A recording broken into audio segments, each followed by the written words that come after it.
And we are back. I needed that. I needed that more than I realized. Yep. So we're back, and can you just move the screen a bit so I can see the chat? No, I mean like the monitor. Oh, I didn't realize it. Just rotated it. Yep, there we go. Yeah. So no one's in the chat yet. We are broadcasting. Mm-hmm.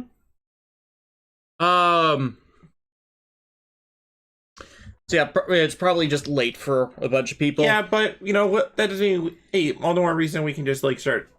We were discussing this before we started the stream, but how like a fruit fly fandoms, like how a lot of streaming services will create a show, dump all 12 or so episodes of it at once, and then fandoms for it will pop up and then die out because there's nothing really to keep them alive. There's no like time for speculation or investment, and not helped by how Netflix has and the other streaming sites have been deliberately creating shows that only exist for a season. Right, and then like you have like what happened with JoJo's Bizarre Adventure.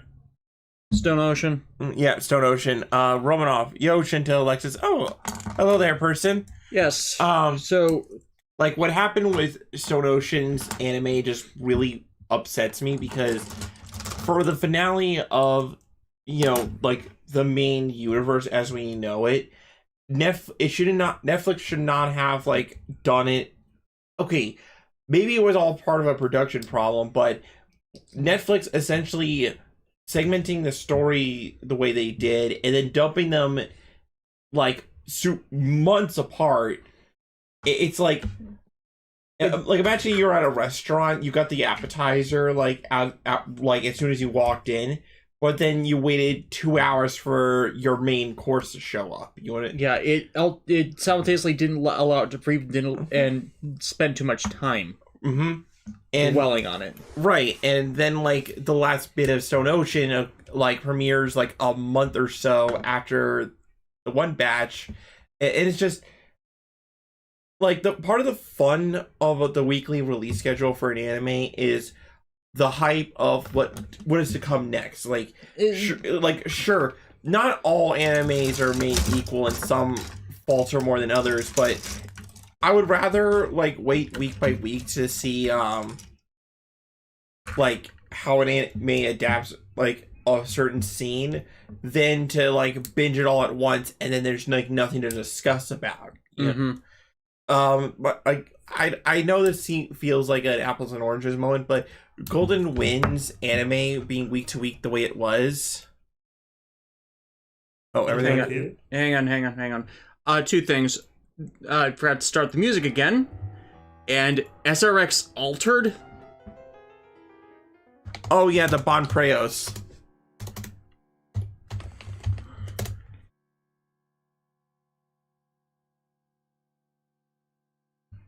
I was not aware of this. I was not aware this was a thing. Yeah. Oh my god, this music. Yeah. This, I'm kind of hoping this is not a completely separate kit, but an upgrade set. Yeah. Because that feels like it would be an upgrade set. As I was saying, part of Golden Wind's anime as it was airing that was made it fun was learning how they adapted the chapters, like watching things week by week and people's opinion of it, the part changing in real time. As Golden Wind was in that time period where it didn't have any good real translations for it, and a lot of its story elements like people weren't getting a handle on. King Crimson, it just works. Yeah, the King Crimson, it just works, or like they couldn't really see the bigger picture of what it was going for. But then the anime comes around, and then it's like, oh, that's what you're doing, you know? Yeah.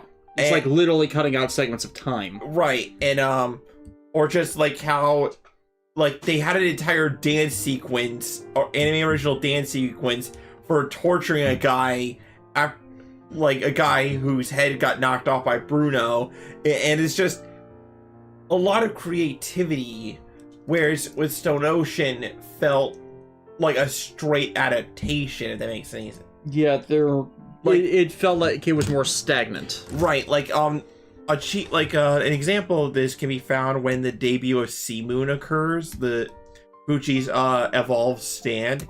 In the thing. And in the manga, it's a terrifying moment because it's, big green and it just appears suddenly behind Jolene, and you're like, oh, this thing is what's causing the gravity inversions. And it's like a genuine shit, pants to be darkened. But the anime has that happen, but it doesn't feel like it has enough impact. It doesn't have the same sort. It did not have the same sort of menace as how you described it. Right. Because I was there when you were watching that. It's like, I think they spent too much on the perception of inverted gravity and like playing with perspective angles. And they also didn't do a good job making sure the prison look bizarre, because I understand it's a prison, but this is JoJo's Bizarre Adventure. I think people would have been okay if you threw in a little bit of spice in there, you know what I mean?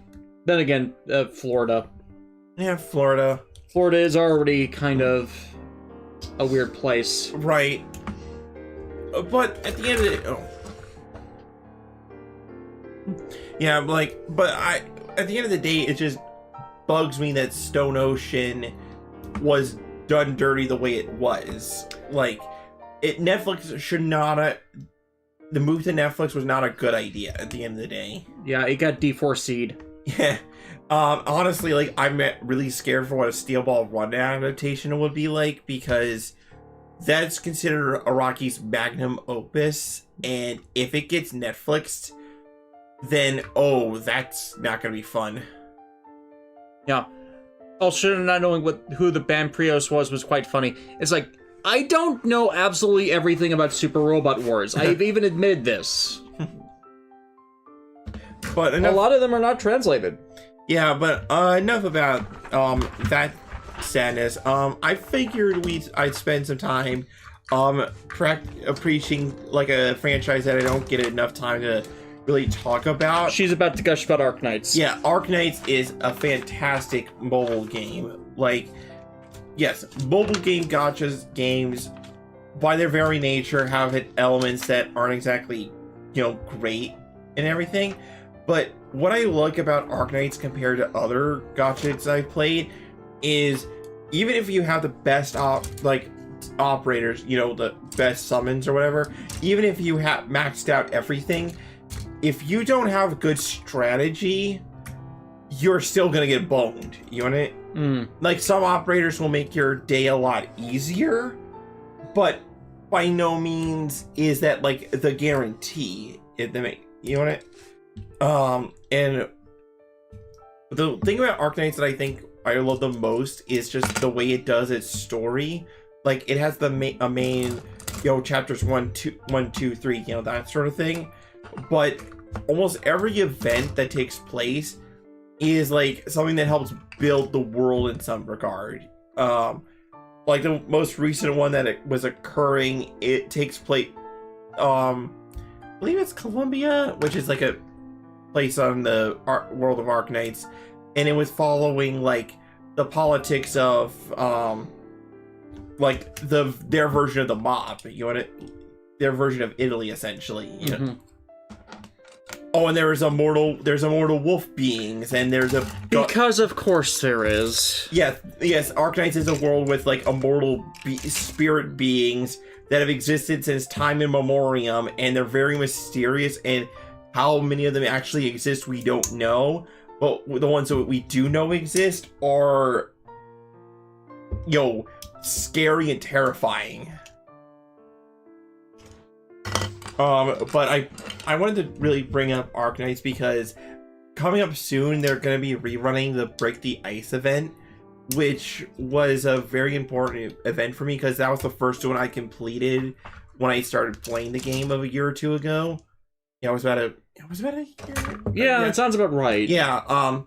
And what Break the Ice involves is, in the world of Terra, which is where Arknights takes place, there's a small mountain nation called Kirag. Like, they're not like they're kind of isolationist, but they also have some decent technology and like kind of a Wakanda situation. Kind of like a Wakanda situation in a way. But they also have a religion where, like, you know, they worship a goddess, but the goddess speaks to their saint, like a female saint person or whatever, right? Yeah. The story of Break the Ice was how the main hero faction of Arknights, Rhodes Island, teams up with the Lord of Kirag, Silver Ash, and how he managed to, like, basically Lelouch Gambit his way to making Kirag, like, actually get out of their old stagnant ways and actually embrace reaching out to others for help. Romanov, I have trust issues with gachas, but if there's something they do right, it's the character design. It's always amazing. Oh, absolutely. I consciously decided to not ever involve myself in gacha mobile games because I would be someone who... I'm the wrong type of addictive personality for that. So it's like, it's a conscious choice to never get involved in them because it would become a problem. Yeah. But, like, basically the nation of Kirag before the events of Break the Ice, they didn't want to talk to nobody. They didn't really want to help anybody. They were just perfectly okay with just staying by themselves, right? But one of their leaders, Silver Ash, realized, well, he basically left for a while, studied in another country, and learned their ways, and realized, my home nation needs to adapt, otherwise they're going to get swallowed up by a bigger Adapt or die. Yeah, adapt or die.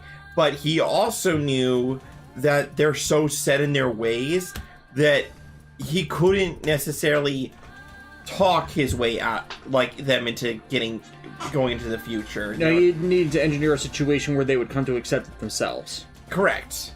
And the story events of Break the Ice is how he gets them to do that. And also he has, like, his buddy from childhood, Gnosis. Of course it's Gnosis. Yeah. Who's an ice bird man, like, teams up with Silver Ash to help engineer the situation for, you know, everything to turn out better in the end. And, like, what's really funny is that the event ends with Silver Ash and the Doctor, you know, your player character, like, having a chess match. And Silver Ash is kind of annoyed that the only other person, that the Doctor is the only other person that play into a standstill. It's like he can usually outplay anybody else in chess, but only the Doctor has the ability to either beat him or at least tie him. Yeah. Yeah. I'm gonna be absolutely drained by the point I finish this. Yeah. But Arknights, to me, as an example, like, there's probably other really good gachas out there, but how, like, with Arknights, the gacha element isn't exactly, like, something that's super important. It's more important to learn how to use your characters versus who you know what I mean? Mm-hmm. It's not so much about getting the waifu, it's finding the right waifu and using them well. Exactly. Like, sure, I may have there's this character named Neural, and she has I have a character called Neural the Radiant Knight, and she has a skill that essentially acts like as a bomb. You drop her on somebody, and she'll just beat the shit out of them. But the thing is, after a while, she'll retreat, and her redeploy time is very long. So, if you use her, like, willy-nilly, then what if the boss shows up and you need somebody to do a lot of big damage real quick? You know what I mean? Yeah, and then they can't. Exactly. So, or I've seen videos where people take low tier operators and are able to still clear, you know, high ceiling challenges and stuff. So it basically, as long as you have the Giga Brain for it, you are capable of conquering any challenge. Where like, I fell out of Fate Grand Order because after a certain point, if you don't have, like, certain servants, you're not doing the big number damage, you know? Yeah. Like, there's no real strategy anymore. You might as well be doing the same thing over and over again, you know? Like, no matter how good the story may be, if the battles in between that story does the same thing, what's to be invested in? Yeah, and that's also a difficulty curve problem. Yeah. Where it seems Fate Grand Order has so many servants now that you have to hit a difficulty curve check with the ones you have. Like, if you don't have a Merlin, Caster Artoria, or Morgan Le Fay, like, you're not going to be hitting the harder difficulty challenges that the game has to offer, you know? Well, I know in the sense that you've told me about it. Yeah, but... So, like, I just appreciate it when you have... And there have been times where I was playing Arknights in the story mode. Did make me shed a tear or two, because, like, the first 8 chapters of the game are... There's, like, a main narrative, but, like, what's actually going on is a tale of 2 sisters who got yanked apart at a young age, and how one sister went off to become a cop, and the other one was basically manipulated by one of those immortal beings I mentioned earlier into committing, like, horrific acts of, you know, harm and terror. Neither of which is good. Oh, and the reason why the one sister went off to become a cop was because she knew that her uncle had something to do with why her sister they were split apart in the first place. So she was literally working at, like, on a way to find out what actually happened. Yeah.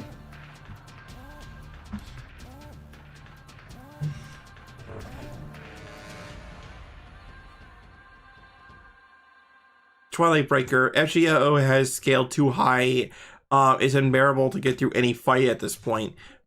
Like, literally, there's a boss fight where you fight a dude with 5 health bars. Oh, no. Oh, but here's a crappy part. Normally in most RPGs, when you break 1 health bar, you start immediately breaking the other health bar, right? It doesn't. No. In Grand Order, you have to break the first health bar, wait till the next turn, and then... Yeah, you need to allow for overflow damage. Right, but because you can't do that overflow damage, you know what I mean? Because, like, overflow damage was a quality of life mechanic. The older games didn't quite have it, but they usually, like, didn't make you wait for the boss to change modes to let it come around. They'd usually just instantly go into a guard and then swap.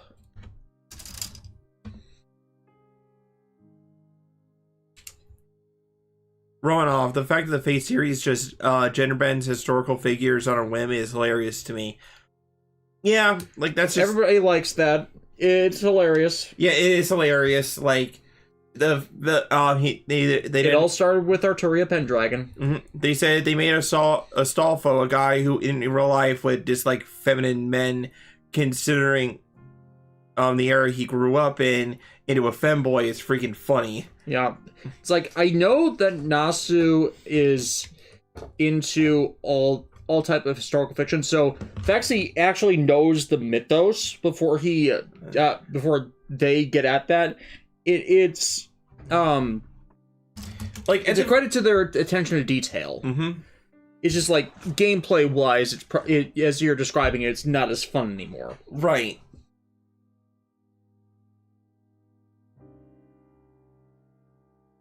And also, like, Arknights has several different game modes in case you don't want to do the main story. There's the roguelike mode where, you know, you may have, like, certain characters that you know are really good, but there's no guarantee you're going to get them powered up in the way you'd like them in the mode, you know.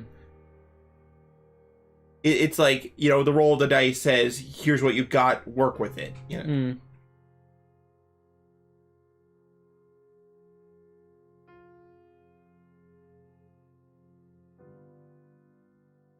Oh yeah, I remember that one, Twilight Breaker. Oh my god, I forgot about King Protea.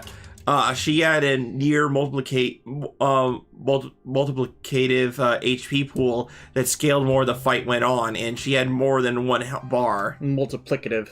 Yeah, but there's like a lot of fights in Fate Grand Order where the mechanic on how to beat it, or like what you need to do to survive is either wait it out or just hit them harder, you know? Like, it's like, we get it. You're supposed to be stupid hard. You don't have to be... You don't have to mock us with it. Right, you don't have to, like, you know, kick us in the shins repeatedly. Heck, apparently in the Japanese version, where I think Lost Belt 7's going on right now, there's a big boss fight against this alien entity called Ord. Oh no, not Ord. Yeah, I know the mythos for that one. But yeah, with Ord, every time you fight it, its health bar does get progressively lower, but what servants you can use to, like, fight against it gets lower and lower. Yeah. It's like, it is the, as far as Naziverse stuff goes, it is the ultimate, like, death sentence. Yeah, and, the other issue Grand Order has is, in the game you have, like it is something beyond, I forget if it's beyond the types or it is a literal type itself. Yeah. As I was saying, one of the issues I ran into with Grand Order was when you need to level up your servant, when you need to level up their skills, when you need to do anything to make them stronger, even if you have the materials for, you know, upgrading them, you need like the in-game currency to, like, level them up, right? And it's just gotten too much, right? Right. It's like, for, like, the rate in which you can gain like that in-game currency versus new servants coming out and leveling things up is, like, disproportionate, if that makes sense. Yeah, it's become a disproportionate time sink. Yes, correct. So, like, which is unfortunate, yeah, like, because obviously Natsu's storytelling hasn't declined. No, not the storytelling is not the problem. It's like the little itty bitty gameplay stuff here and there. Like, the only way to gain massive amounts of the QP or, like, the, you know, the in-game currency is to wait until events where there's gonna be, like, a shop where they just give you a whole bunch, right? But there's only so much to go around, right? Yeah. There's no mechanic in the game where you can, like, hit a button and just collect it, farm it passively, right? Arknights has such a system where, you know, upgrading your characters doesn't necessarily, or your character skills doesn't require money, but, like, promoting them to the next rank does. But if you know how to build up your base correctly, you can gain a bunch of money and passively, right? Passively, without having to work or do anything, you know? So there's, like itty bitty little quality of life differences that just... that's the other thing Arknights has over Grand Order. Voice acting. Okay, I mean, Grand Order has voice acting, but it's only for the Japanese Seiyu, whereas with Arknights, there's the English version, there's English, Chinese, Japanese, Korean. They're doing proper cross support, right? And also, just recently, some characters can now speak Italian because from where they are in game in universe would be that version of it, Italy, you know. And they sound really good.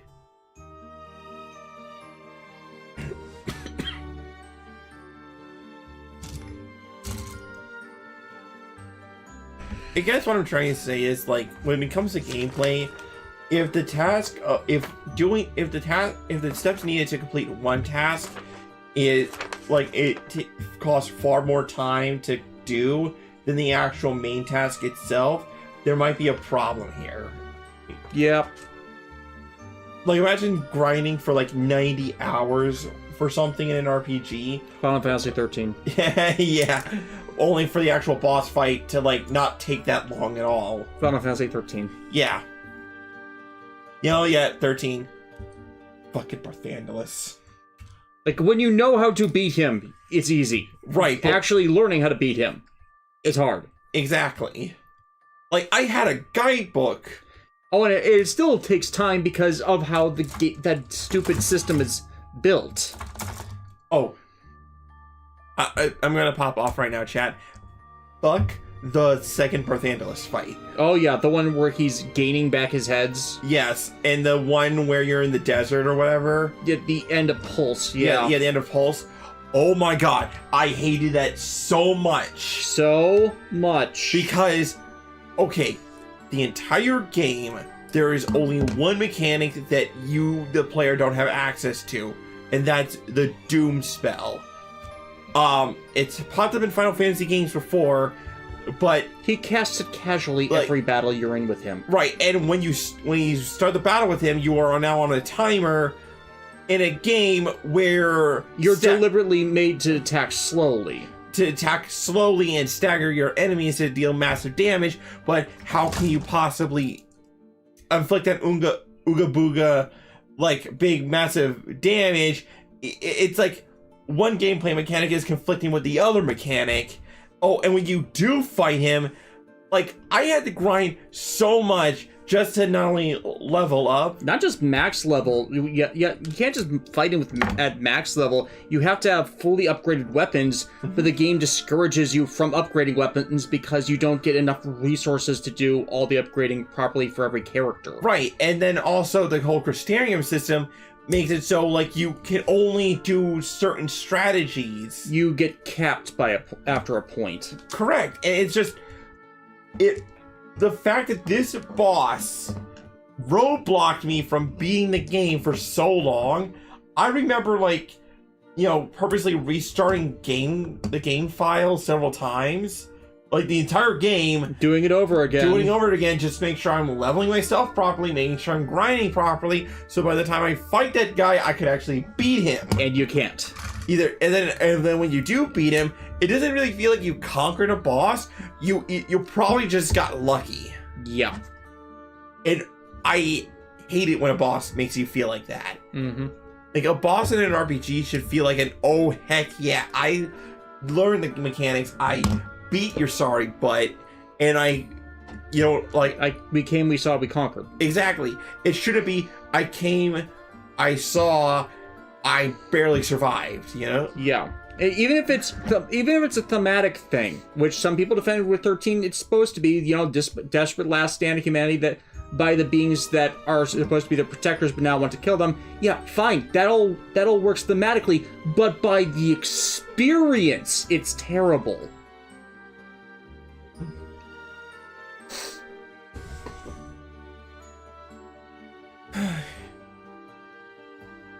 I'm trying to disconnect this. I did these wrong again.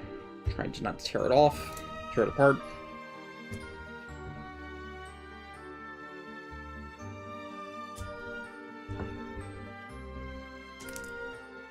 It's like, people could write a book on why Final Fantasy 13 is not fun.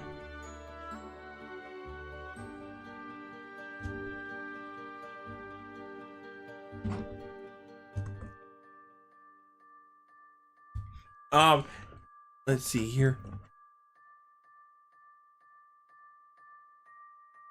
Romanov, something came to mind. How do you feel about series comics made in general that just never ends, be it like 200 plus episodes or unnecessary sequels? It depends on whether the storyline justifies it. Like, Fred Perry's Gold Digger has been going on for like ever, and I keep wanting to get into it because I always hear good things and I never find the time. Fred Perry's Gold Digger? Yeah, independent comic production. But for me, I would say, it's like, it's past like 300 issues now, and it's just been him doing it monthly. Oh wow, nice. Yeah. He's like one of the most successful indie comic producers. For me, I'm a proponent of all good stories have to end. Yeah. Like, I know you probably like it's like some people like a slice of life story like Comey Can't Communicate, where it's like 300 some 400 or whatever some chapters in, and barely anything's happened, but at least cute stuff's going on. But it's like, there needs to be some form of a direction. Like, even if it's just characters hooking up, you can only tease them hooking up, getting close without progressing something. First off, okay, Battle Network 6 title theme slaps. Yes. But like, Case Closed, Detective Conan, it's over 1,000 chapters. And he's still a little kid. Yes. I think it's like over 1,100 some chapters at this point. Yeah. It's like, something should have happened by now.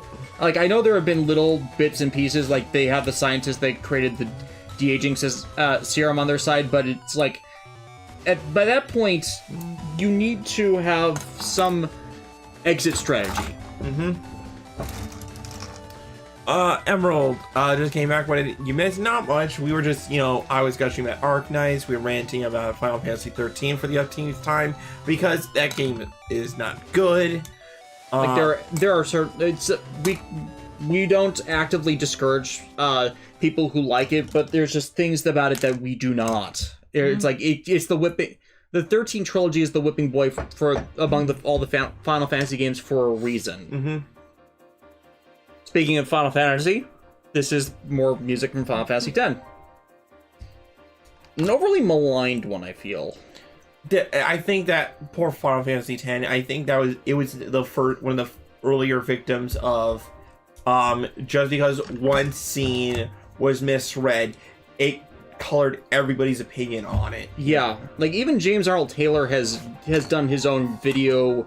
Like James Arnold Taylor is Tidus's voice actor. Yeah, he's explained why it is what you think, but it's not what you think. It's like their absurd laughter is supposed to be ridiculous. So right. It's like everyone's saying like, "Oh, this is a bad game because this is ridiculous." It's like, no, you're missing the point. That's what it's supposed to be. Right. It's called read the room, context, being literate. Yeah, they're practicing fake laughing, they're terrible at it, and then they crack up laughing for real.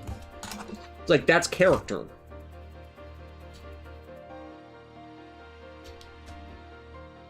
Yeah, it seems like Romanov was talking about some of their favorite Yu-Gi-Oh lore. They currently found out that the Visa Starfrost lore and Yu-Gi-Oh is getting a continuation. I think it's kind of unnecessary because it ended on a good note and a pretty good set. Yeah, card lore is not something I typically get into, all things considered. Like, there's a lot of fun with it, but it's usually just the game designers, like, having fun. And it's like, a lot of them, the bigger stuff was the dual terminal ones. They had big lore stuff for all the dual terminal ones, and a lot of people did not get really invested in it. So I think that's a shame. Yeah.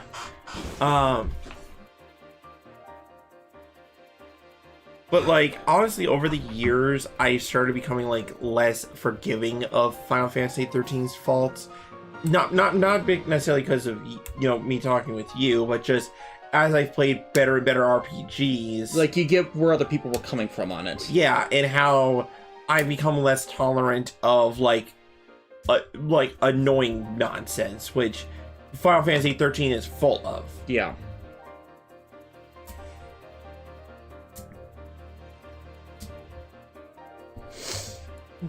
Like, but it has an active time battle system. It has the wrong type of active time battle system. You need freedom of movement to have a proper active time battle system work. Or, maybe, like, other games have had that system and have done it good.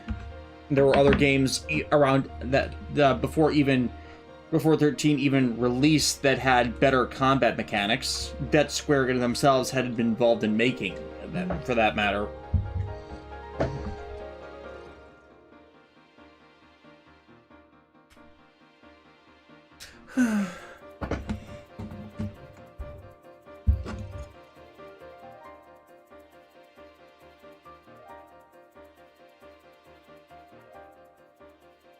New from Square Enix, Final Fantasy 13 collection for PS5. Like, who would buy that? Like, somebody would, but if you think that all three games are nothing but good, no.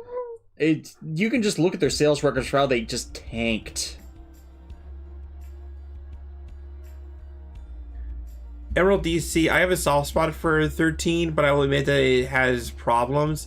The first one was okay.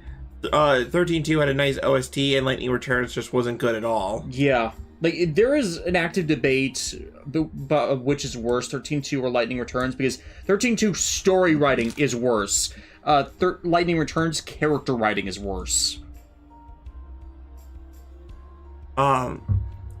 You could write a literal book on, like... Because, like, the side quests, I actually liked a number of them, the less stupid ones in Lightning Returns. Yeah, like, because 13 Lightning Returns, from what I remember your review, in hindsight, it reminds me of Majora's Mask, where, like, the end is coming, but while there is a main quest, the real meat of the game actually is more in the side quests and the characters that you meet along the way, you know. Like, I just remember the Muffin Man voiced by Steve Bloom, where he'd get up every morning, have a bunch of muffins, and like watch people go about their day. Was he voiced by? Was he Dexter's dad? No. It's like he had a very traumatic backstory that he was trying to get away from, and the character dilemma is: do you hide it from him, or do you tell him? But if you don't tell him, you won't get as good a reward. So do you break his spirit before the end just to get what you want? And there's a kind of that is a good moral dilemma right there. There's a player moral dilemma there. Mm-hmm. Of course, you obviously end up doing it because you don't really care about this world and setting, so it just breaks down to game mechanics. But Steve has some very good against type acting right there. Because he usually doesn't play those kinds of characters. At the end of the day, like, if you are a fan of the 13s, like, at least admit that they have their problems and don't pretend that they're perfect. Yeah. That's all I ask. It's all a lot of us really ask with that. Even the more sane of the caustic critics would admit to that. Like, honestly, there are... I feel like I take a bit of pride in the fact that there's very few things in media I've seen that I vehemently hate.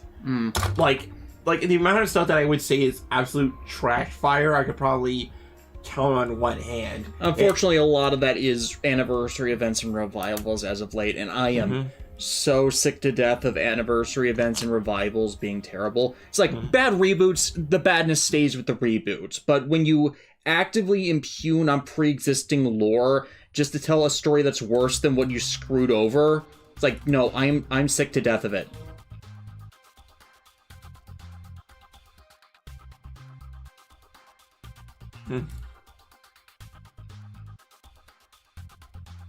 Wise gamer, I won't lie that 13 had some of the first good moments, but it's weird the longer he basically saying it's weird the longer it goes on, the weirder it gets. And I'm pretty sure they designed the levels first and then had to force the story to conform to the level design, which is not how you're supposed to do it. No. But like, and then 13.2 was so much recycling of assets. Actually, now that I think about it, I think would it be something awfully petty if like the 13s kind of turned me off of the Final Fantasy series? It's turned a lot of people off them. Like, look at 14 had to completely reinvent itself. Yeah, and then we stayed away from it for how long? And I only played it because of the Garo events. Right. But it's like, I know it's that weird. I know all the other some other games that Final Fantasy canon are good. I'm fully aware of their merit and quality, but we're not really engaged with them anymore because Square screwed over so many. And also, it's a weird mental thing where you had an experience with one bad game, and then when you start playing a good game in the entry, you can't help but remember, wow. This is what something good looks like. The thing I experienced before sucked ass. Dang it, now I'm depressed again. It's kind of my thing in my 13 end of my Lightning Returns video. We like Final Fantasy, but we can't stand games like you.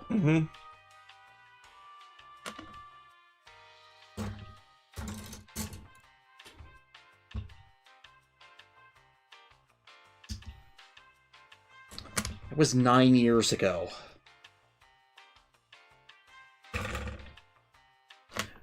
It was 9 years ago this month. Oh, jeez.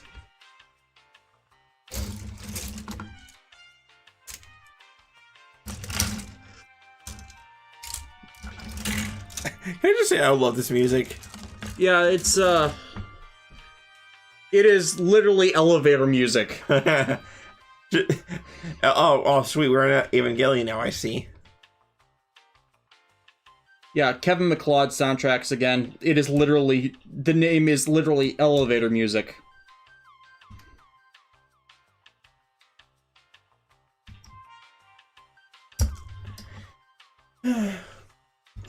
But, hey, that's But I typically stick. That's why I try to stick towards like good media and stuff.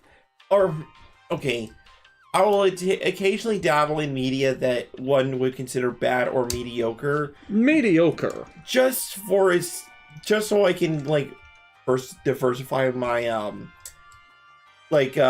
you're curious. My curious side, but it's like, so if you try to consume nothing but the good, I think you will start to lose what makes a good piece of media good. You lose perspective. Right, you lose that perspective. That's a great word. Like with King Gainer, at the end of the day, I think it's a good series. I don't think it's great. I don't think it's good, great, awful, but the things that hold it back, I'm like, okay, like I can use that as a frame of reference. You want to?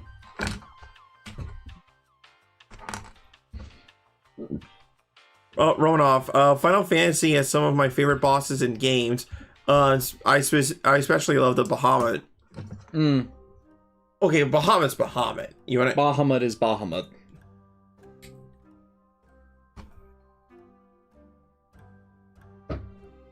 This turtle walk was.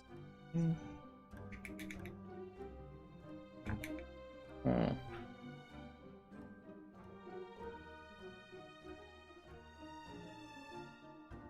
Must be something that goes in there.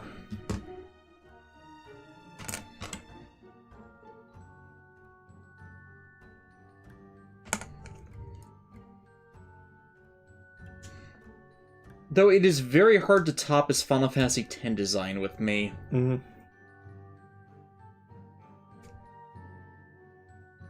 Though there's a reason I'm maining an Arcanist while we're doing leveling. I want to be able to do the Demi Bahamut stuff.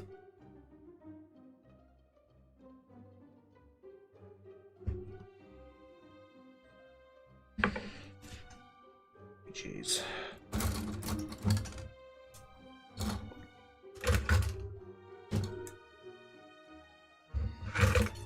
Yeah. Late night, I'm dropping everything. It's like I'm at work.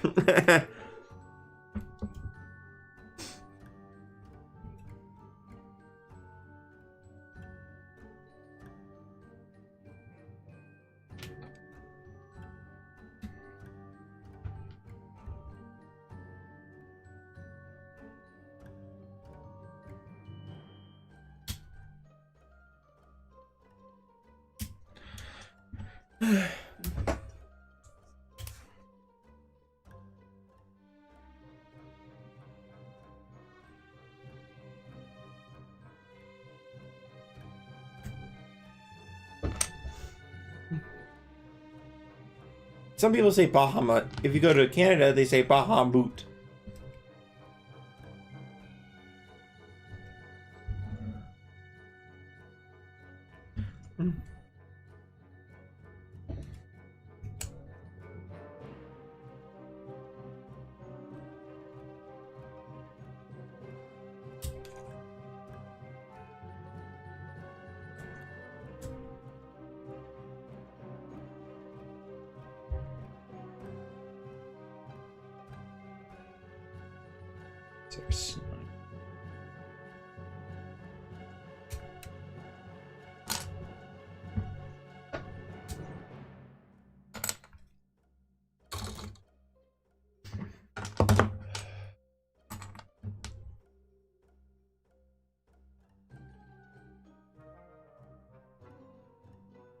No, wait, wrong way. Here we go.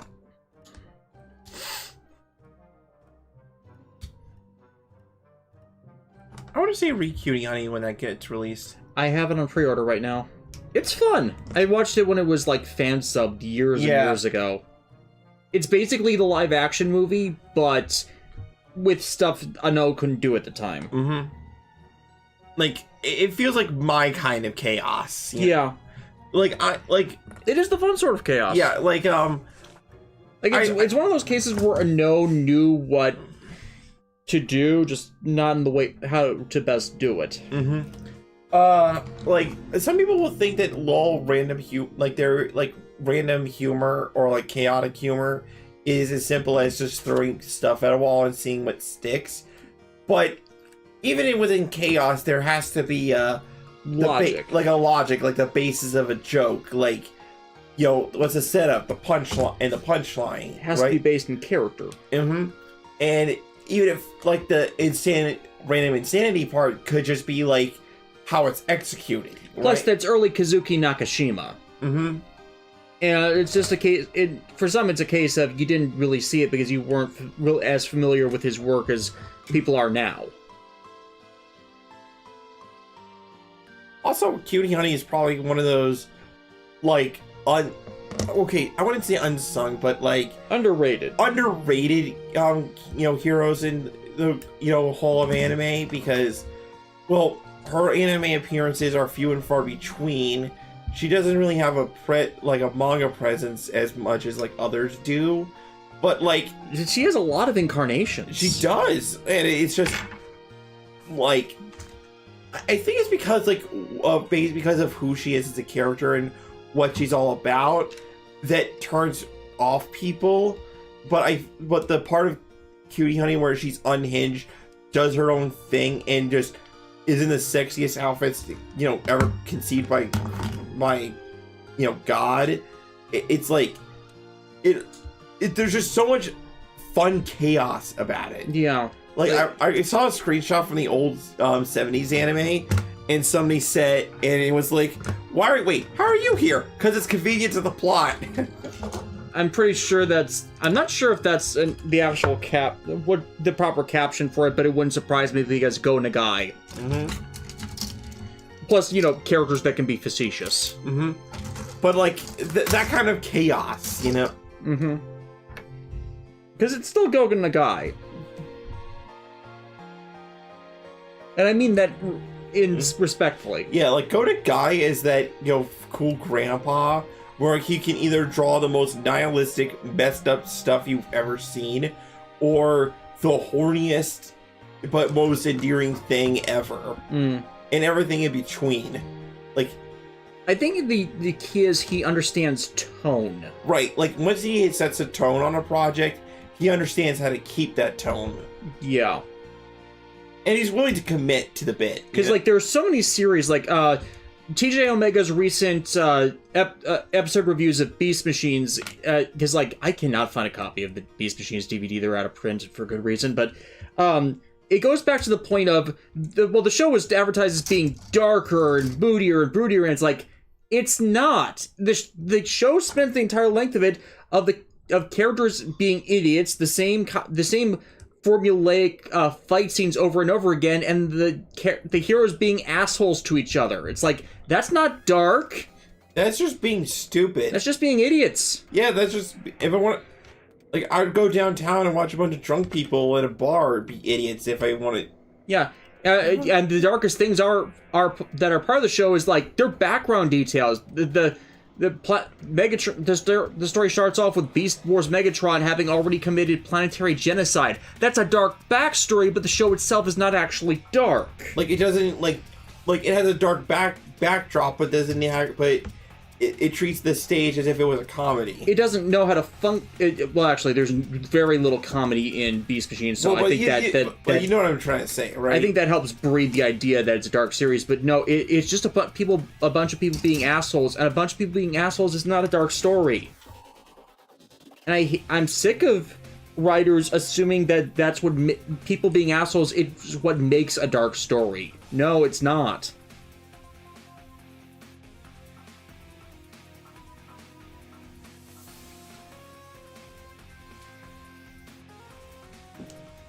But yeah, understanding tone is one of the things you need to do to be a good writer. You need to know when to emphasize a point. You need to know when to let your characters breathe. You need to know when to let your characters have a win when they desperately need it. You need to know when to put your characters on the edge to grow. Like, there are times when conflict encourages character growth, there are other times when it just crushes them. Like, Usopp in Water 7.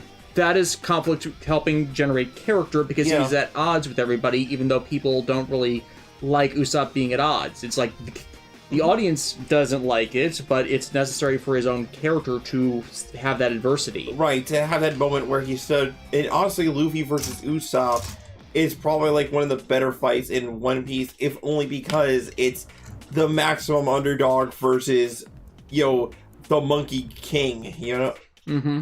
And it's like, the fact that Usopp holds his own for a good bit before being beaten, and the way he does it feels believable. Like, there were definitely times in that fight where he caught Luffy off guard, and even Luffy must have been like, whoa, you pulled that, have you? Yeah, but it has the handicap of two things. One, Usopp knows Luffy, so that's what's giving him those advantages. And two, he's not being hung up by his own cowardice because Usopp intellectually knows that Luffy would not seriously harm him. Exactly. So, like, this is what Usopp could be if he had more confidence in himself, and he actually was able to engage more as a combatant. So it has those bonuses against it, but he's still going to lose because thematically he has to. Right. But sometimes a character conflict needs to happen for the story to grow, Mm-hmm. As hell, Mary could have had not ended up as damaged as she later ends up being had Usopp, quote-unquote, given up on her, because nothing ever said that they couldn't use Mary's parts to build their new ship. Right. But the fact that by the time, like, Mary... And let the ship carry on that way. Mm-hmm.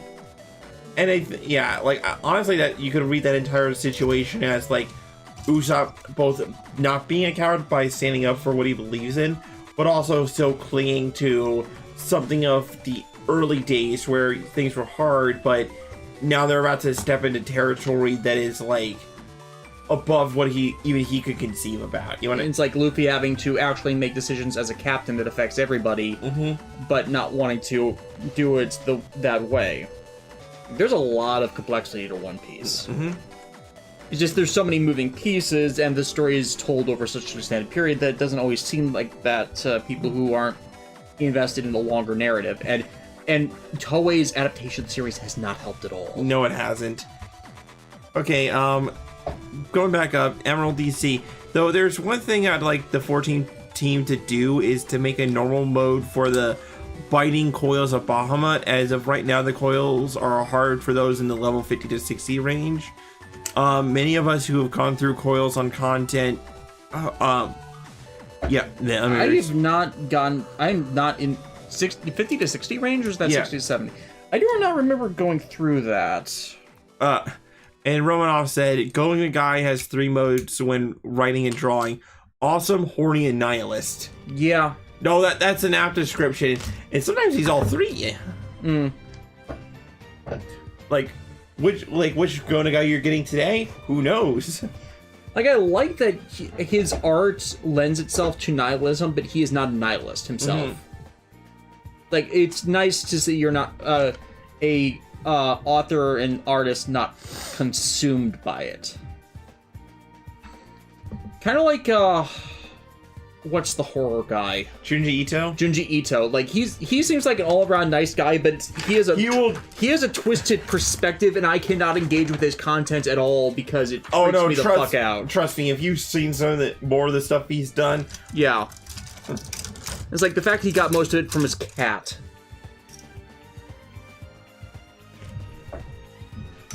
What? Let's see here. Oh, hello there, new person. Wanna Gamer 2468. Hi. Yeah, we're getting the night crowd that usually miss our streams right now. Hello, night people. You're at least... Yeah, we're actually in Night Court right now. I'm forgetting the guy's name. Shoot. Listen, all we need to know is that the Honorable Judge Reinhold is presiding. His daughter is residing now.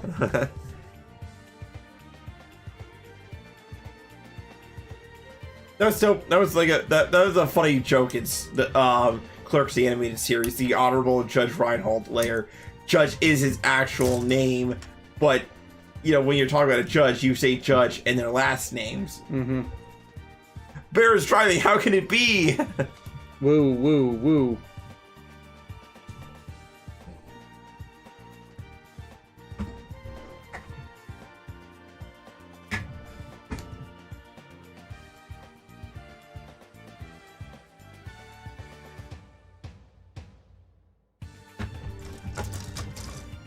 Dan Fielding, that's the name I was trying and failing to remember.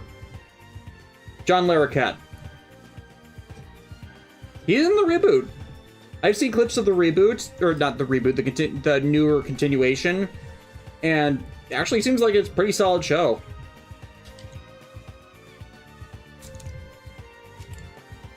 Probably because they do that thing that series continuations don't do. They respect the previous content.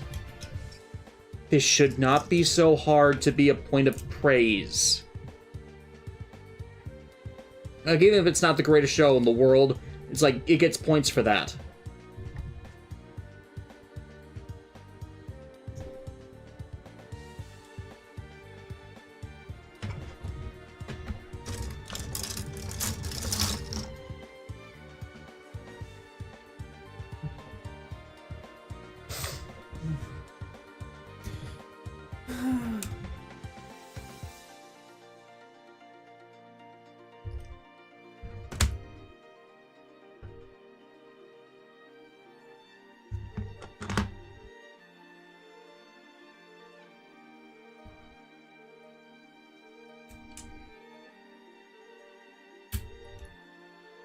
The SRX build saga.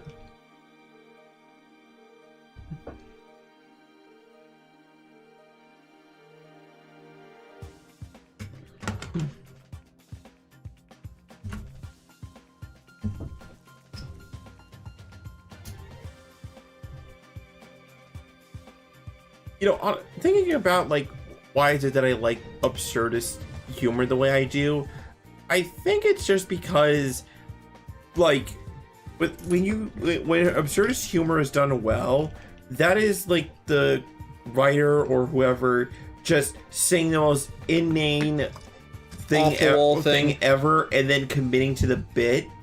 It's like... And there is merit to committing. It's just, like, but I can also admit that, like, it's like the double-edged sword is, you either are just so inherently funny that you could say something random and get away with it, like Ed and Eddie.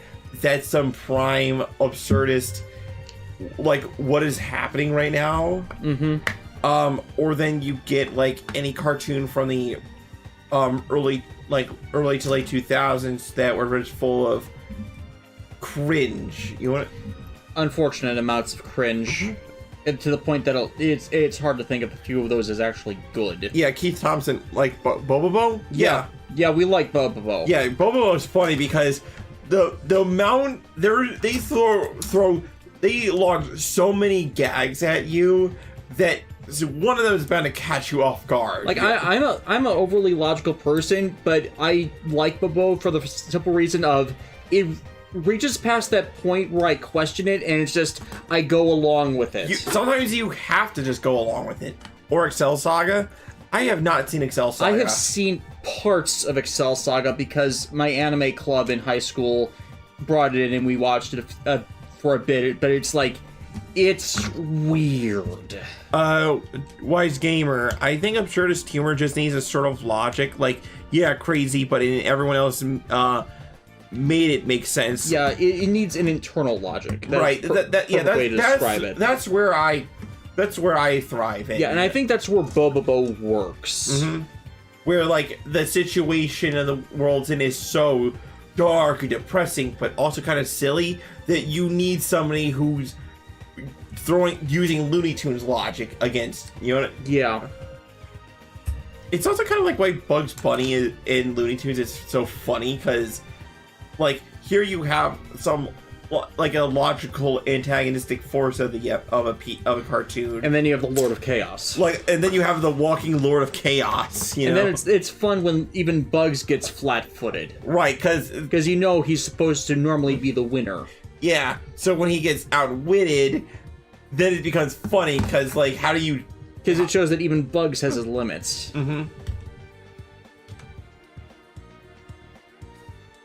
But I also think absurdist humor should be based on, like, at its best when it's character driven. Yeah.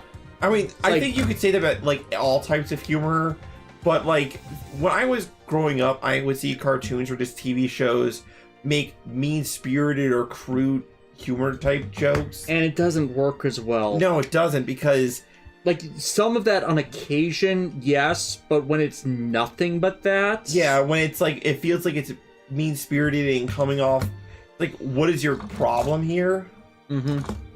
Like another example from TJ Omega's recent Beast Machines videos, it's like the show keeps punishing Rat Trap and for being an asshole, and it's like, he's not been an asshole this series. Wait, what are you talking about? What did he do? Exactly, and the problem with that is the writers didn't know about how he was in the series previously, as they were not allowed to watch the previous show, so they weren't writing it as this being them being fed up with him being an asshole. It was in no way written like that.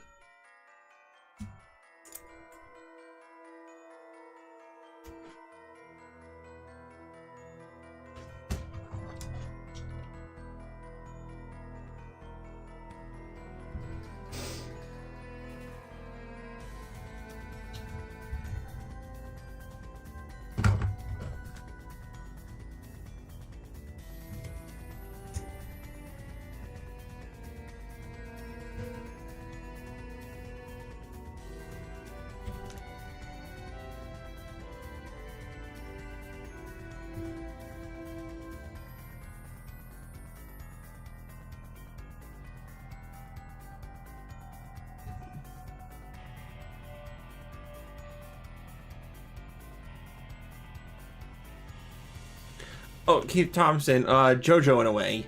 Yeah. Yeah, like, you know, JoJo doesn't necessarily go for absurdist humor, but it goes for the... It's bizarre. It's the bizarre adventure. It's not JoJo's normal walk through Egypt or JoJo's normal town life. And kind of the point is, you encounter things you don't expect. Right. It's like, you know, almost like a metaphor for life. Everything can be normal 1 minute, and then suddenly you see the most bat crazy thing ever, you know? Not necessarily anything wrong with that, it's just you didn't expect it. Yeah. Like, when I was working at Best Buy, and one day I just happened to see a stripper walk into the store. Okay. You might be asking, how did you know she was a stripper? Well, when she was wearing high heels, fishnets, and, like, just had a bra on, like, I mean... That was probably the first giveaway. You can suspect, yeah. Yeah, I mean... I got nothing wrong with that, that's just the... Wow, that's kind of bold of somebody to just walk in like that.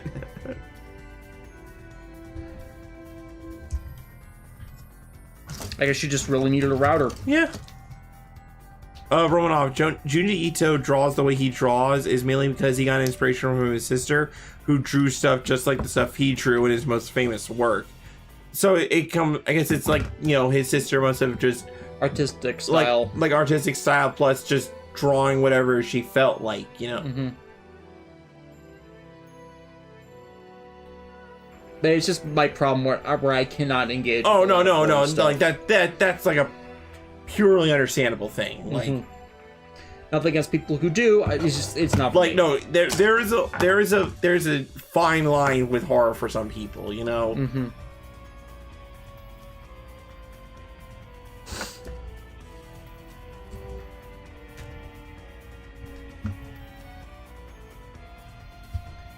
Big shoes.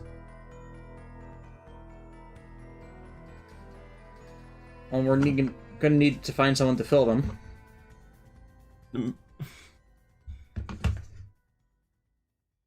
I can just tell by looking at that feet they're gonna be stable. Yeah. Like, honestly, if anything, at the end of the day, the real thing with the SRX is just the weight distribution. Yeah, and there's a lot of display stand stuff for supporting it in the event that it's not going to be balanced. Mm-hmm. So they planned on that.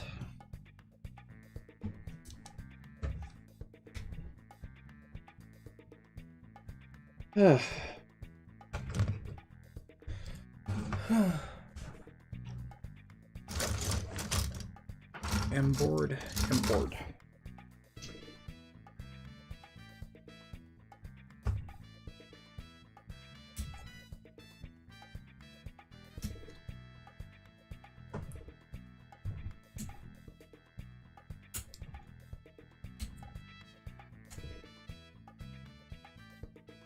Oh man, that man rolling off with the Kinuku. I'm not sure how you pronounce it, but Kinuku man. Yeah, like Ultimate Muscle. Yeah, has the best absurdist humor. It can go from funny to serious in a few minutes. That's okay. That's another series I've heard has gone on for quite a long while, but it can kind of get away with it because with wrestling, if you take it from the perspective that wrestling's always on and there's always a new storyline developing and stuff, then it can get away with it. You know what? Granted, I never got the appeal of wrestling. Like, I understand a bit more thanks to Super Eye Patch Wolf's videos on it, but I can just tell that it's really just still not for me. Right. Okay, this is hilarious. He was like Ronoff. Back to the first comment. From funny to serious in a few minutes, like Kanuku Man's fight against Ashraman. Kin acts like a clown in the beginning, but it was for the sake of formulating a plan to fight a monster who can steal other people's arms. Steal other people's arms? Yes. I guess that's what this Ashura man could do, like just steal your arms. And that kind of makes sense for a multi-armed demon. Right, but I just, like, the way that phrase makes me chuckle, like, what is he gonna do, just go up to you, casually pop off your arms, and be like, haha, mine now! Arm goes on, arm goes off. Arm goes on, arm goes off.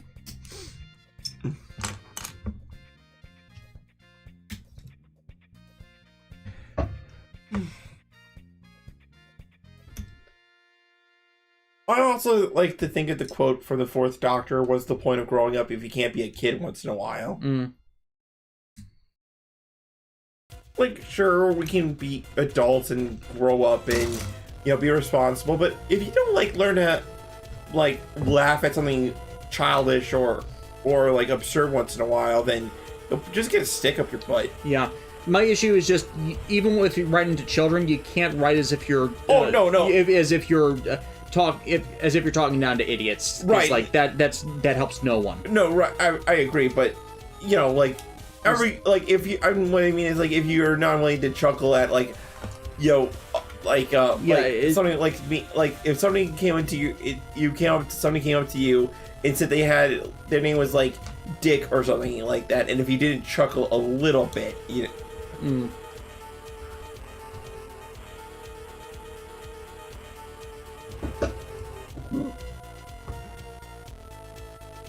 Internet music, right? Yes, from Bell Network 4, I believe.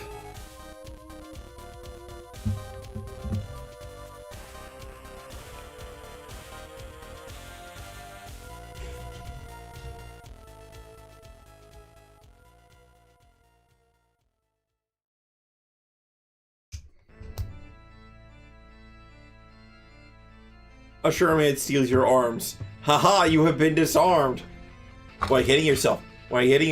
Stop slapping with me with my own arms. Haha, you've been disarmed. Kicked. Ow! What are you do? Steal my legs next? No, my powers don't extend that far. It's like, wait, you can steal arms but not legs?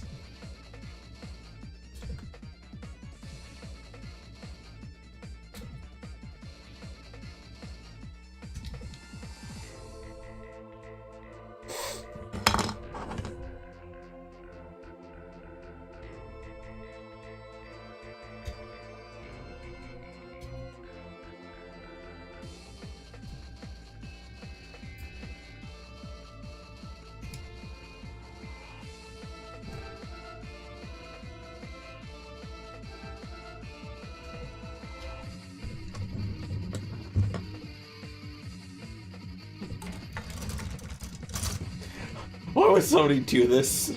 Do what now? An edit of Johnny Test to make him look like Fashion Stampede. Oh, that's been going around for a while. It's the hairstyle. Like, that goes back to, like, old times. Not that specific design of it, though. Because that one, since the chat couldn't see that, that one was based off of the new Trigon series Fash design.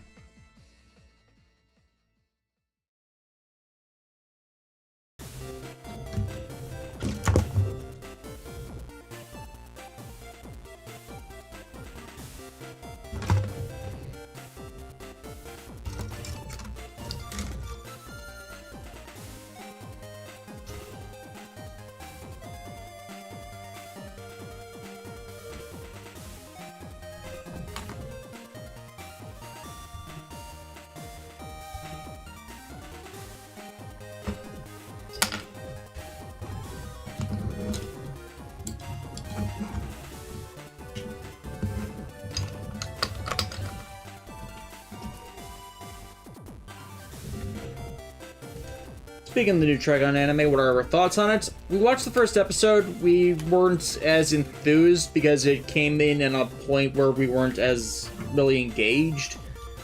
But I heard, like, from people who did watch it, like, it finds its footing, and how the season ends, it's like, oh my god, this was all of the setup arc, wasn't it? Yeah. It's like, it's a prequel to the main Trigun series, in a way. Which, okay, sure. That's certainly a way to go about it. Hey, at the end of the day, as long as it all works out at the end of the day, then... Yeah, I think people now would be more disappointed at the fake outs. Or the feeling that they were faked out over it. But at least Johnny Young Bosch came back for the Yeah, role. at least they got him back. Mm-hmm. Considering that was his first major voice acting role. Yes, this song. You're gonna have a bad time.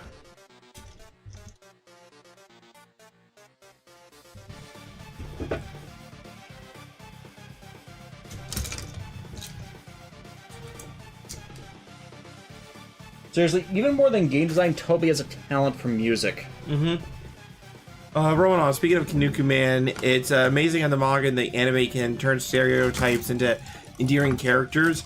I actually remember one of my mutuals is a fan of this series, and he has mentioned several times how when the series first started and they did have those harmful stereotypes, they were not done because it was in that era where, like, everybody... They were not done maliciously? Not done maliciously. It's a case of some of them were fan-created and sent in, and they were not intended to be racial caricatures, but over the years, they've done everything they can to, like, fix it. Like, turn them from, like, stereotypes to fully fleshed out characters. So they were socially conscious about them and sought to not revise the character or change anything major about them, but show that the socio-cultural stereotypes they represent are not what they are. Correct. It's like if I feel like in the it's entirely possible that you can have a creator or creative team make it, especially from a different culture, be racially insensitive, but not be malicious about it. It's like they either lack the context or the, oh my god, we didn't realize what this looked like at the time. You know? Yeah, like Power Rangers originals back in the original Mighty Morphin era. They made the black actor the Black Ranger, and they didn't realize until after they'd already done it. Right. One of the example of that is I forget his name, but there's like a German guy who in the when he was first introduced looked like a stereotypical, German soldier, from. What I'm thinking. Yeah, Nazi. Yeah, Nazi.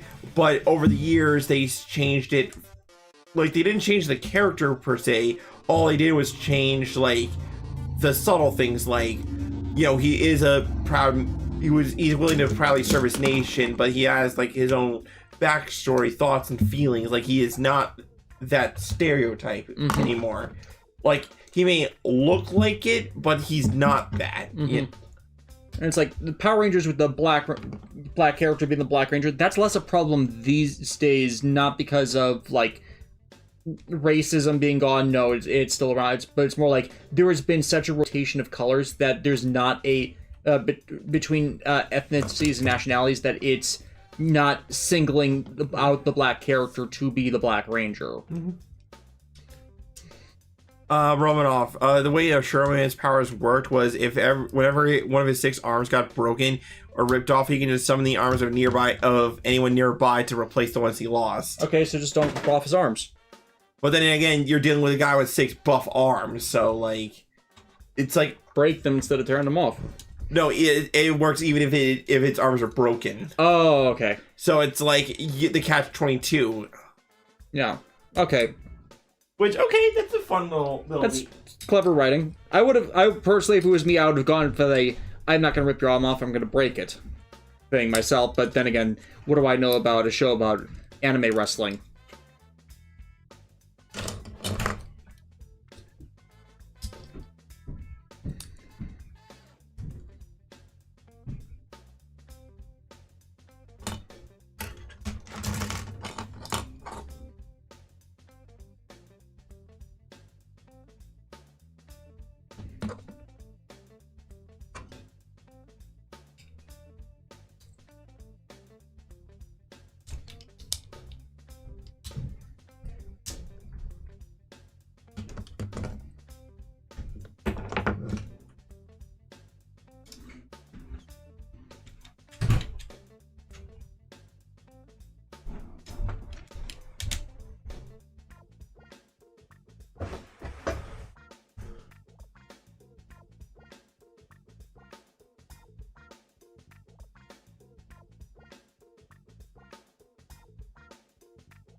Okay, that's kind of intense. Terry Man, the main character's best friend, tore off two of Ashura's arms in a fit of anger. Ashura just summoned Terry's arms to replace them, having Terry armless for the rest of the fight. He managed to apparently make the fight a draw by making it so Ashura Man couldn't get back into the ring. But man, that must be like kind of demoralizing. Like, how can I continue wrestling if I have no arms?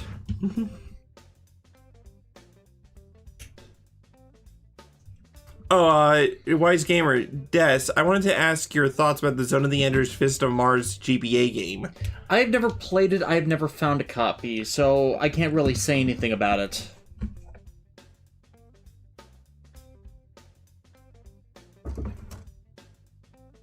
Like, I've not heard good things, I've not heard bad things, I just don't know of anyone who's ever really played it. I know the guy, Mr. Cheese, when he did the Zone of the Enders retrospective. I never got around to watching that video. Yeah, he did manage to play Fist of Mars, and it plays like a lesser version of Super Robot Wars. Eh.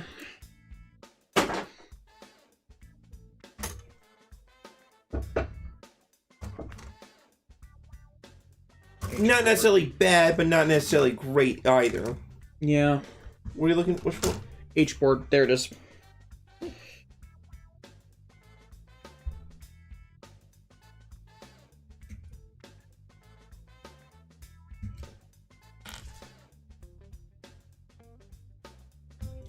Another thing I like about mini plugins is that they always have the coding in a logical location. Like a place where you can easily look and go, okay, that's what I'm looking for. Whereas most Gunpla can have it end up being anywhere. In the middle, in the off center, off diagonally, crisscross.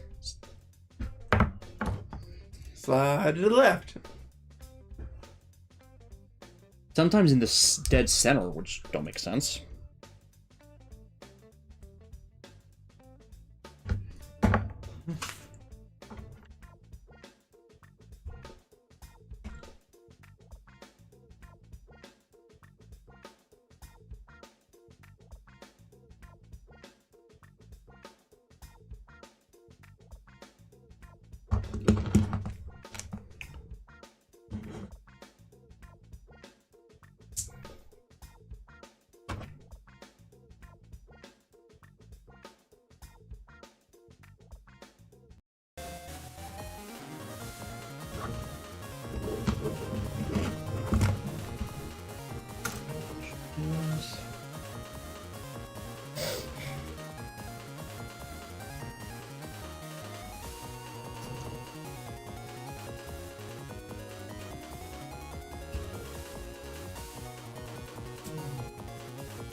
No, all the way.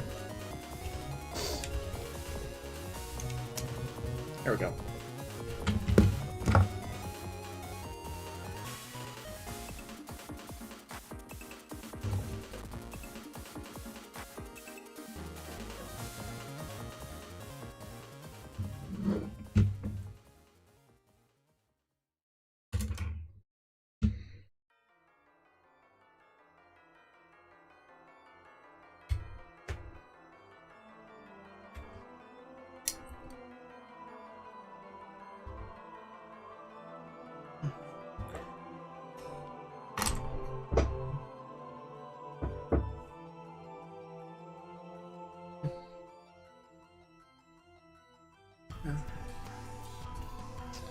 Yeah, Wise Gamer saying Fist of Mars is pretty good, though it weirdly okay, has some cool ideas, but how to get the good ending is stupid. Like, just why? And also, it's weird how Fist of Mars is mostly ignored when it leads into the second game. Well, it's kind of... Zone of the Enders continuity is weird. There's also Idolo and Dolores I that are kind of just ignored. Those are the anime editions. Oh, yeah. So it's like, there's a reason why Zone of the Enders 2 is not referred to as Zone of the Enders 2. It's referred to as the second runner. And it's just like, the second runner, okay, so it's the second game. No, it's the second time that there's been a pilot for Jehuti. And it's like, okay, so there's other content? Yes. I want to see Dolores. I have it. If only because, like, it's like, you know, found family, like, and there's a big, you know, mech that has, like, the team daughter, and it's like, I'm a sucker for that when there's a big scary death machine, but in reality it's like it's just a sweetheart. Mm-hmm.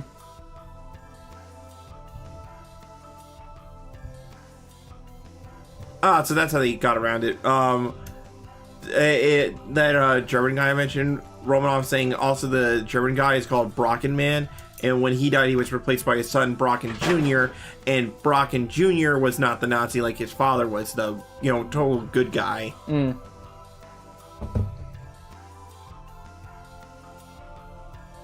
Which, okay, you know, you saw your father being like kind of a, you know, a-hole, so it's like, yeah, not doing that again. Wrestling.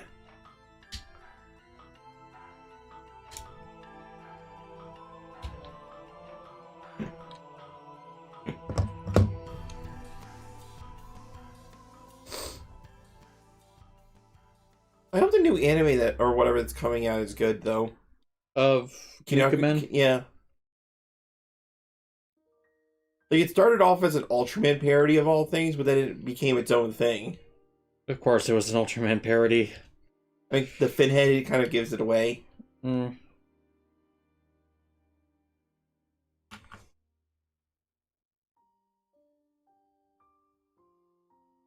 Like, I didn't read this, but somebody was talking about like, some of the story benefits, and one of them mentioned, oh, there was one time where a villain used the power of friendship trope, but for evil.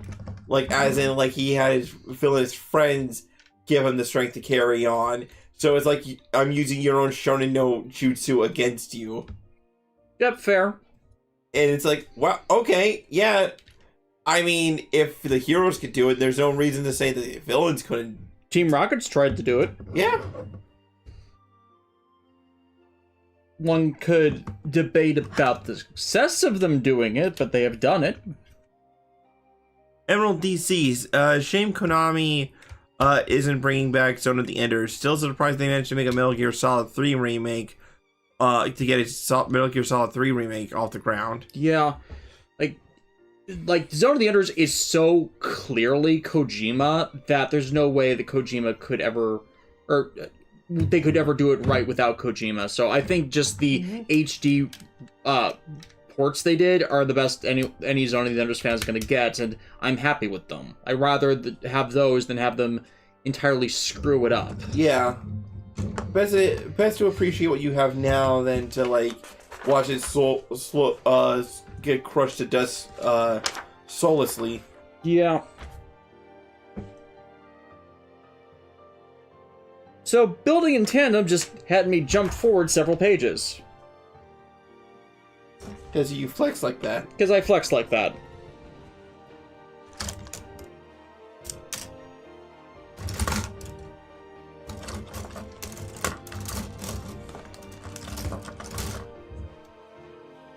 T W board.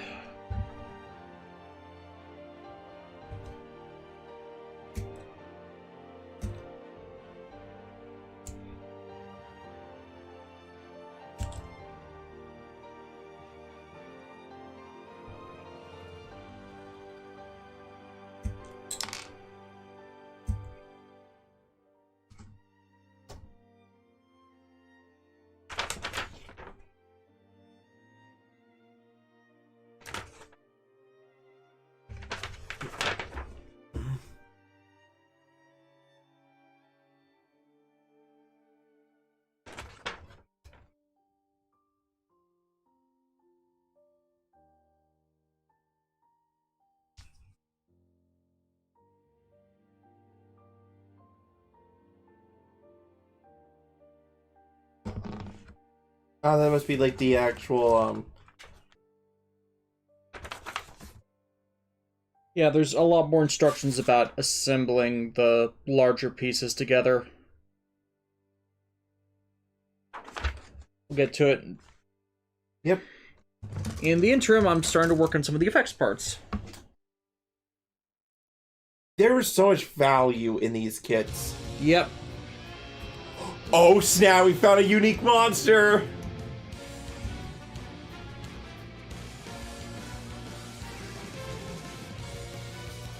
You will know our names. I love how this has become like one of the more iconic tracks from all of Xenoblade. Being like the fact that it gets remixed and redone in each subsequent game is awesome. It's a good track. When it's a good track, don't break it. Yep. And I love how it's called You'll Know Our Names because each unique monster in the Xenoblade games has a ridiculous name. Like, something so absurd that you can't help but remember it. Placid Pancake. Or Territorial Robert. And it's like a giant, like, FU gorilla. Vintage Flan. Roll Fizzle Beef. Roll Fizzle Beef.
Oh, missiles! Yeah.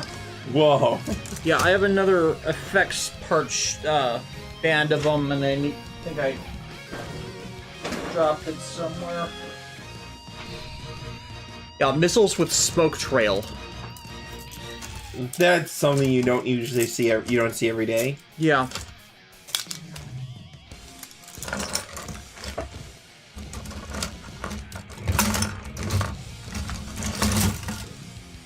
Yeah.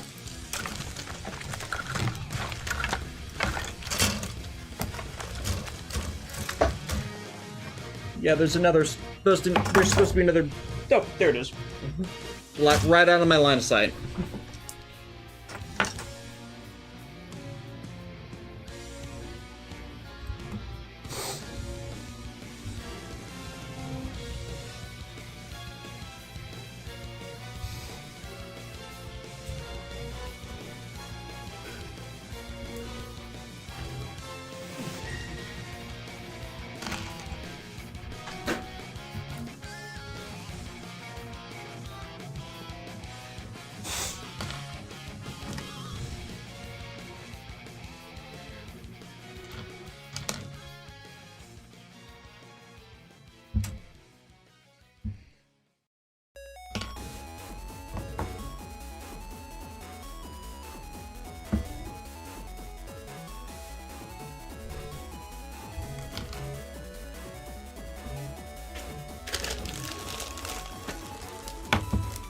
Oh, the display stand? Another of them, yes. I like how the display stands here are like more out of necessity than any. Like for a flying unit, yeah, you're gonna need a kick-ass stand, right? Mm-hmm.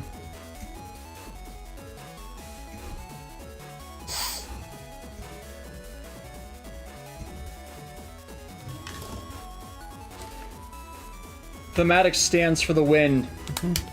The fan presto eyes. Did the camera pick up that? Yeah, like... And they all assemble together.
Put one down.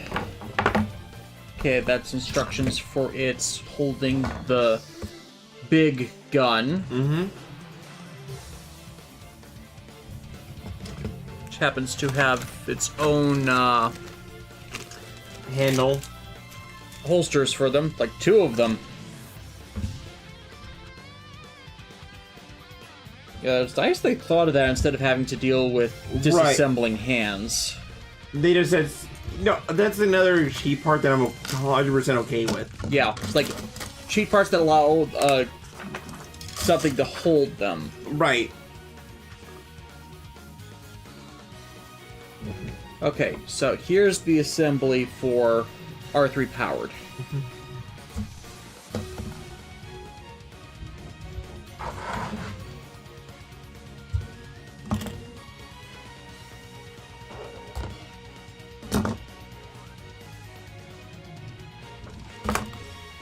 Take this hand out.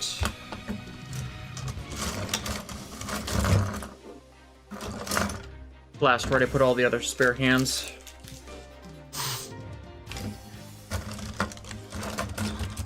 Did I put them in the baggie already? Might have.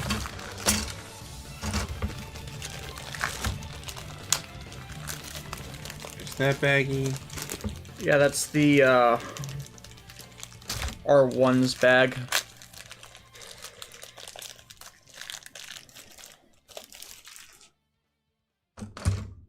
Ah.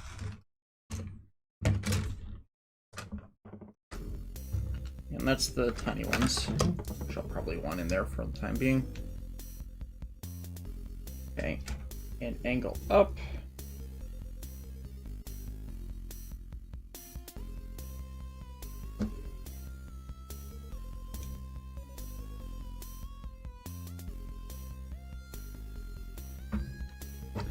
And then have it lay flats and have the knee joints in slots.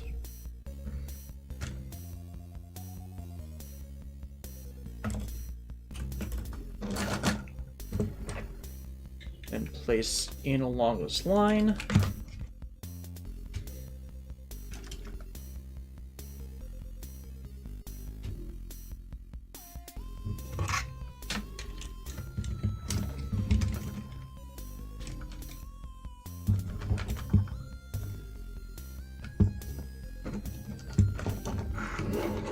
And now with the mech in the position,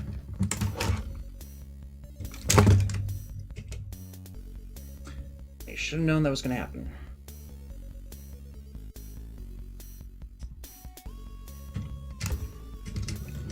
At least it looks like as simple as like slotting her back in. Mm-hmm.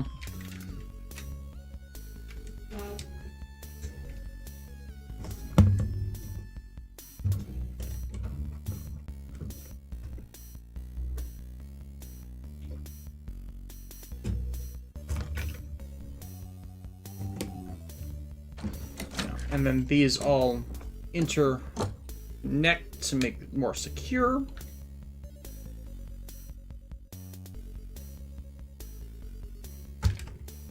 Oh no, wait, I missed something.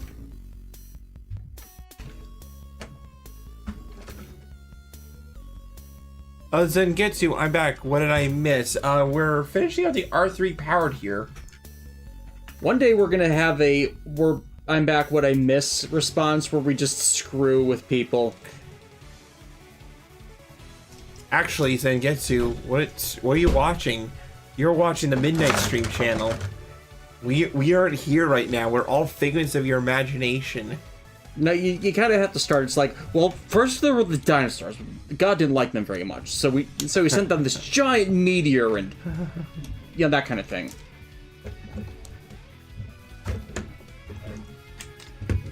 Yeah, this is what I forgot to flip out.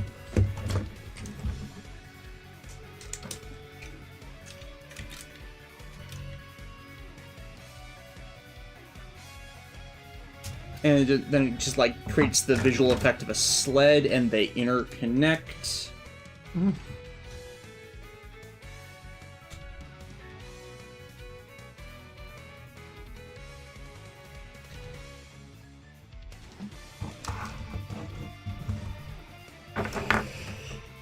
Okay, those are back on, and then, oh, I was mistaken.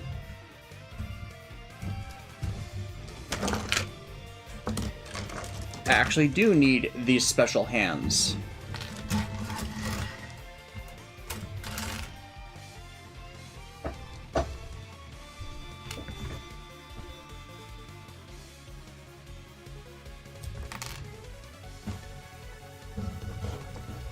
Wish they would have told me that earlier, because I figured like that would be been a good thing to place on it before I had connected to everything else. I have those hands on the wrong way.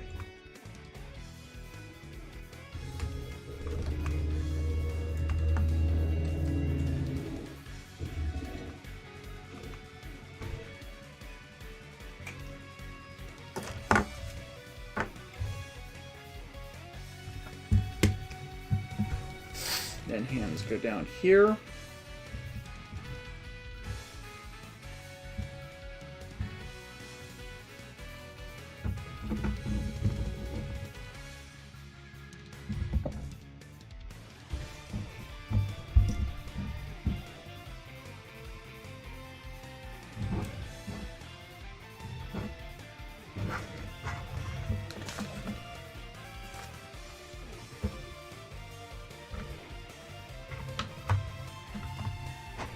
Okay, and then set on display stand, and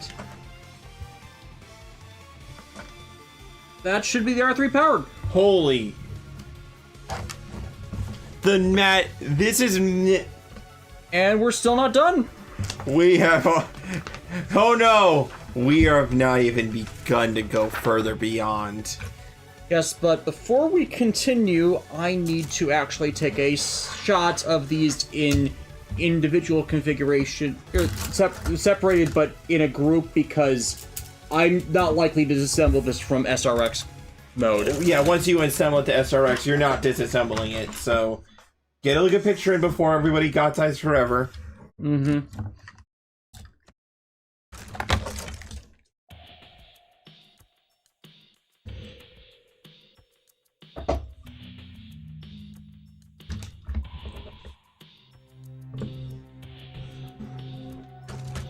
I'll just get out of the way.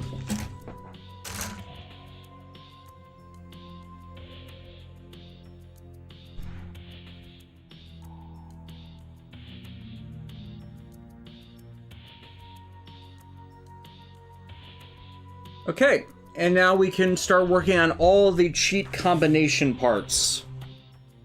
Because that is going to take a bit.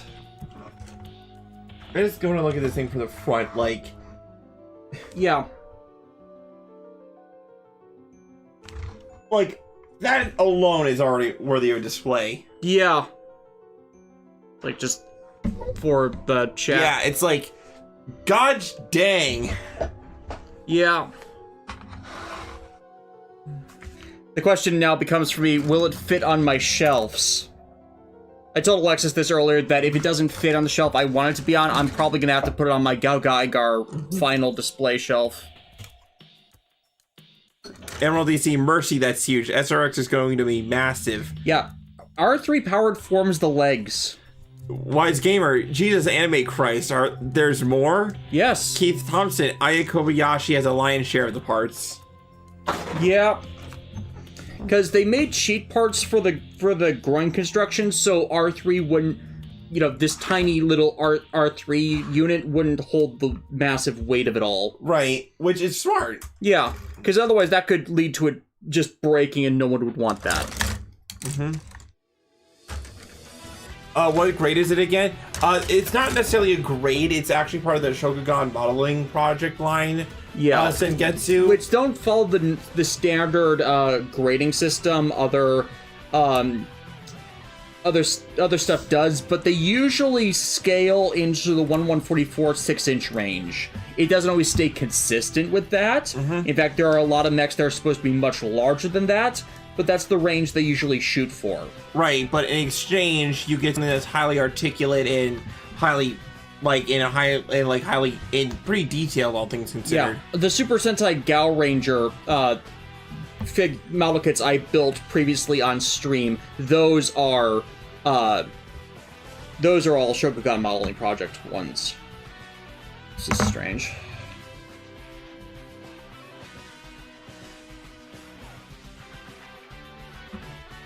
Oh yeah, this is Wally's theme. Hmm? Wally, Omega Ruby and Alpha Sapphire. Oh, yeah. This is like when you face him for the final time, and it's like, whoa, okay, little mister, you with your badass music theme. Yeah, I do not remember that. Then again, that year was kind of a blur.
Okay, 9, 7,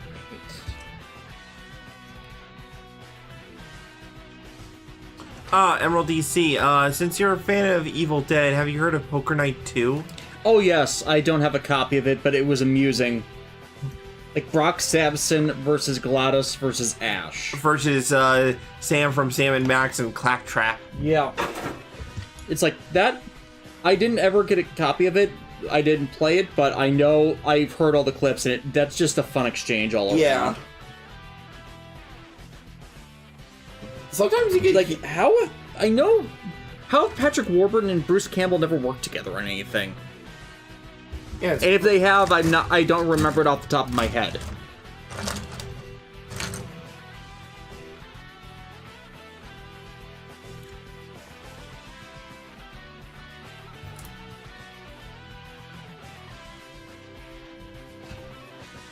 Honestly, all these cheap parts is probably where the real Giga Brain stuff is gonna start happening. Mm-hmm.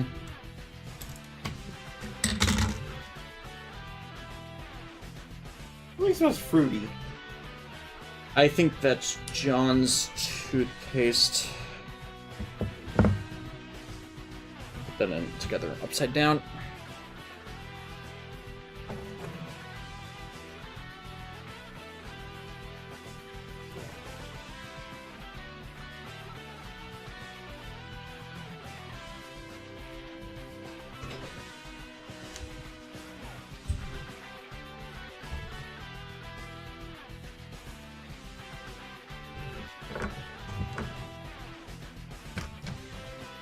Don, your cat's trying to be cute to get your attention.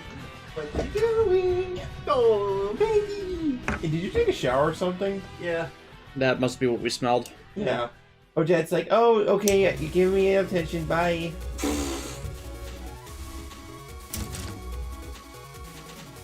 Zangetsu, the Super Robot Wars OG rabbit hole. Oh, you didn't know about this rabbit hole? I'm kicking you in. Pushes. Pushes? I jumped. It's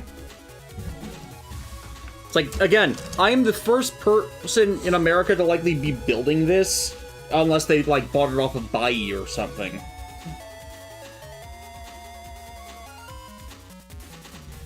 That's 2Q, not 3Q. Yeah, I'm already firmly in the Arknights rabbit hole, the Symphogear rabbit hole, the Mecha rabbit hole.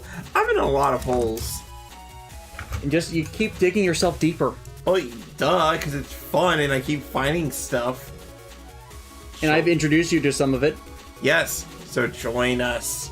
Join us.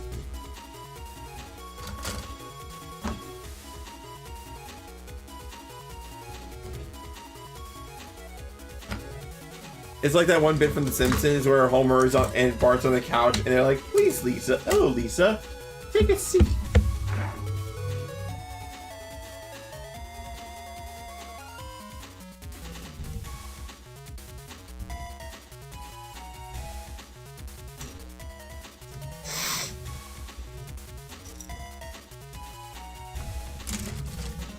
Honestly, these cheat parts look like a rig for, like, something else. Yeah. Lick her paw, she licking her paw.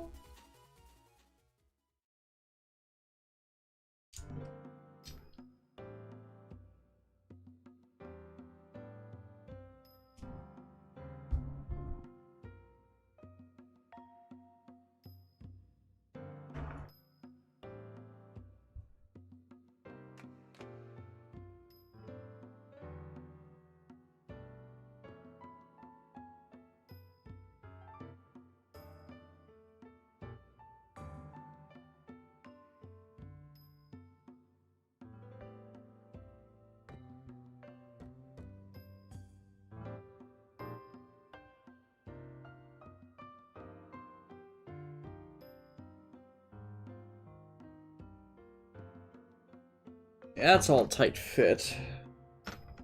Oh, that would be terrifying. What? Somebody drew fan art of the Wing Gundam, but combined it with the double up with like GN technology to give it funnels.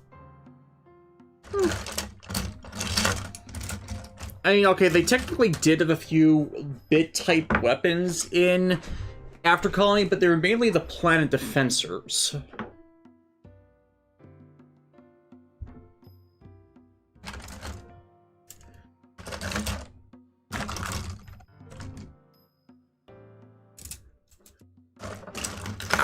Here we are.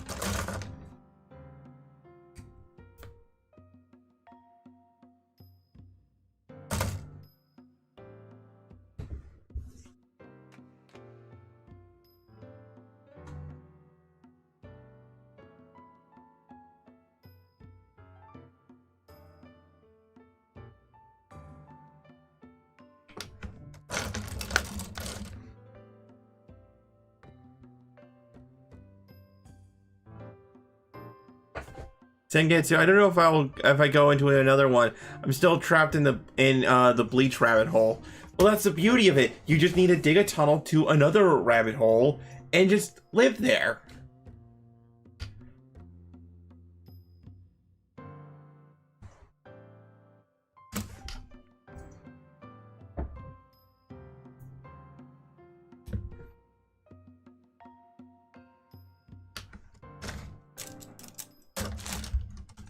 Oh, these parts right here, are they supposed to be for the ending of the missiles? Yes.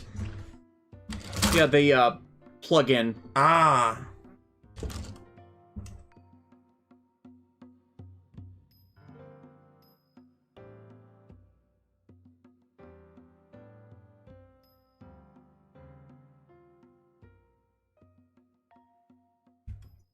Yeah.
Jason Best has been looking for the next manga to read after Pluto. Oh yeah, the Astro Boy one. Oh, Danny, manga recommendations. Welcome to Demon Stool Aruma-kun.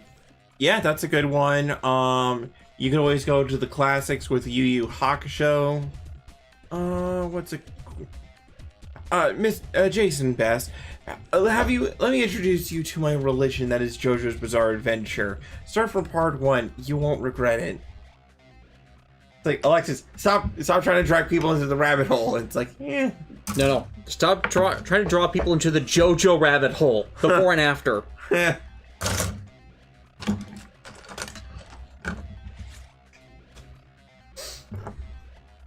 see here. Oh, Demon Slayer is also not that bad of a manga. And has a concluded story. Yeah. Like, didn't drag it out, got to the natural endpoint and stopped. Mm-hmm. Like, I read through it, and if there was anything I could say about Demon Slayer is that the overall story is okay, but it's filled with great characters, isn't it? Hmm. I'm not describing that right. It's like at the end of the day, it's we're gonna go kill a big scary demon guy, right? But how characters' lives are intermingled with one another and how the nature of the conflict has shaped various lives and stuff, that's some good stuff right there. Yeah.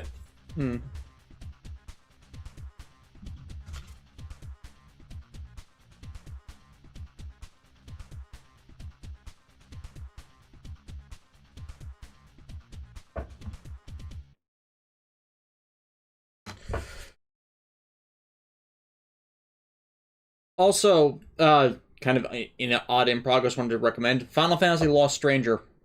I need to actually read my copies of the manga I have.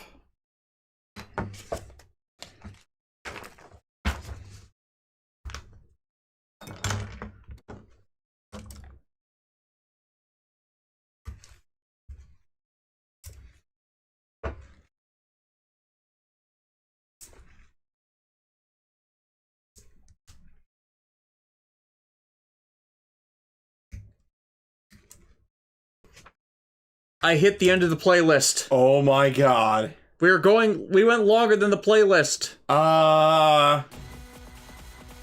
Start up again. It's on scramble, so it's not going to be in the same order. But oh god. I did not expect this to happen. And yet it did. Well, we've clearly hit the point where we should have stopped. Well, let's keep going to see what happens. I'm glad I used that meme when we discussed actually doing this stream.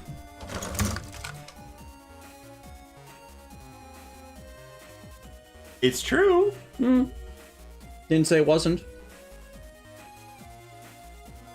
If you ask me, no matter how crazy something may sound, sometimes you just have to do it. Why? Because it's there. Because why the heck not?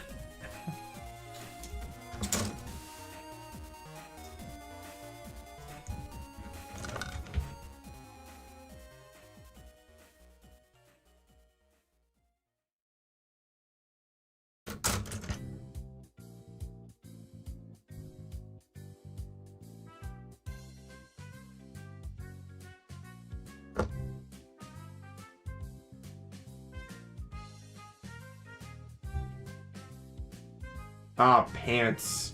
Yes.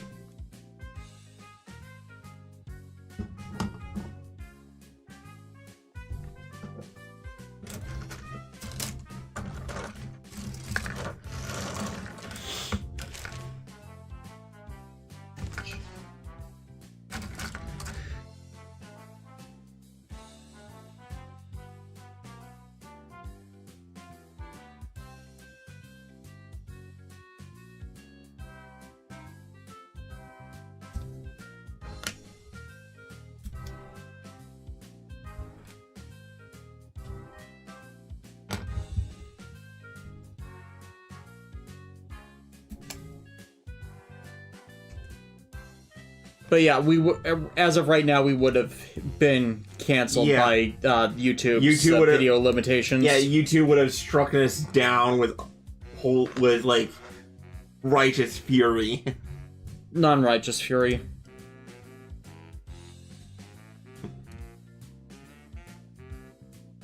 You dare exceed the limits of the stream, you will die.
Making sure that join is the right leverage.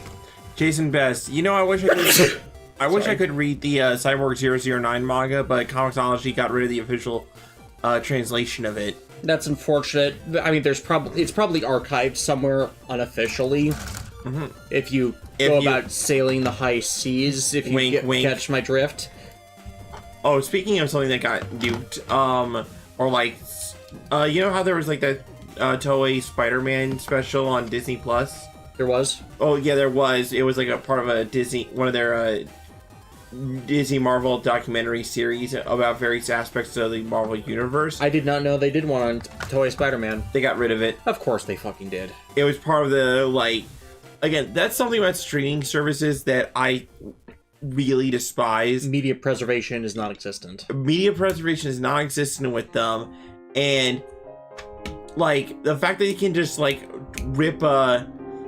take off like a show or something off their service and you will never see the light of day of it again. It's like if every show was a Mega SXLR, you know. Yeah. Granted, Mega SXLR is archived every fucking where. Well, true, but you know it. Yeah, but that one is extremely painful because it was a good show that Cartoon Network really did not understand, or would want to understand. Yeah. But like the fact that Disney and Hulu and whoever can just hit a switch and just yank a bunch of honestly, they probably got the idea from HBO. Yeah. And that is why David Zaslav is the worst thing to happen to entertainment. Yeah, and why there's a strike going on right now because... Yeah. And support the strike. Mm-hmm. And they've not called for people to cancel their streaming services yet. Because if you don't do it at the right time, then the streaming owners won't realize, oh, it's because of the strike. Jason Best, why did they get rid of the Toei Spider-Man special? Well, you see, if you're not aware, like at any time a media company like you see, there's a simple explanation for this. Really, it's called greed. Basically, at any time a media company can just snap their fingers and say, we need a tax write-off. So they can just list a whole bunch of things, like say that it's a tax write-off, and because it's a tax write-off, that means they can pull it from their service, but they can never make money off of it ever again. Right. It's only done simply so they could make a quick buck in the interim, not long-term. Yeah, long-term it costs them money. They just don't think in the long term. A lot of companies these days do not think in the long-term costs, and that's why they keep losing money. Mm-hmm. Lawyer, Keith Thompson, lawyer, we got to have money. Yep.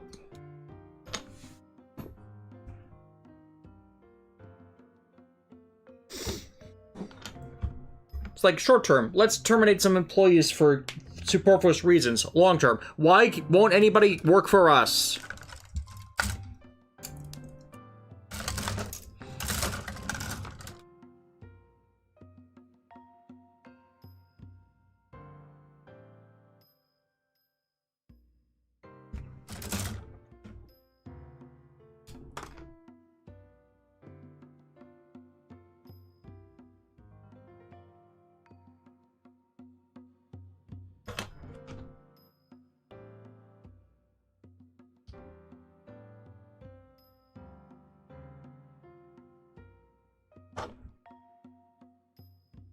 Oh, I still remember that. So I just got reminded of that great advertisement. If you remember 10 years ago when Xbox One was doing its like you can't share games thing. Ha! Yeah, and then Sony came out with a short 20-second ad that was like, here's how to share our games. You know, step 1, sharing the game. Passes the controller.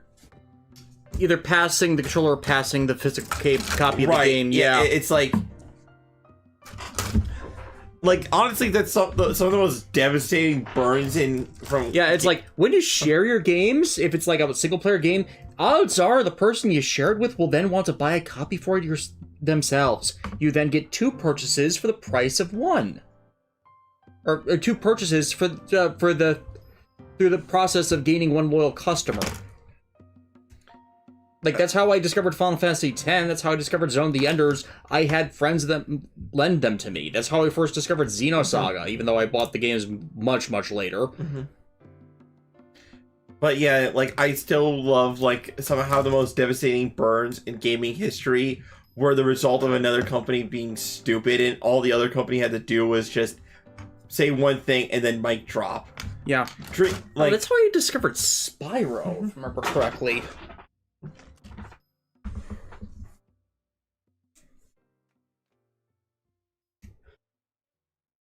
Jason Best, I see your comments in the chat, and if anything, Marvel would probably be totally down for acknowledging the Toei Spider-Man.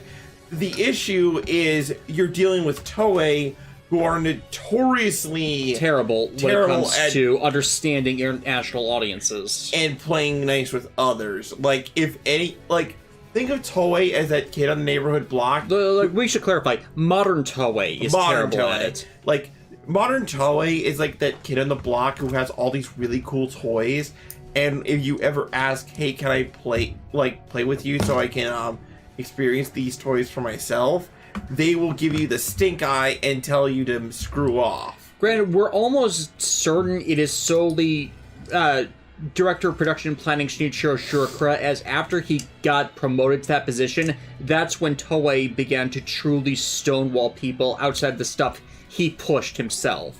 That after he came to power, that's when the Toei Spider-Man series was taken off of international streaming, for example. That was him.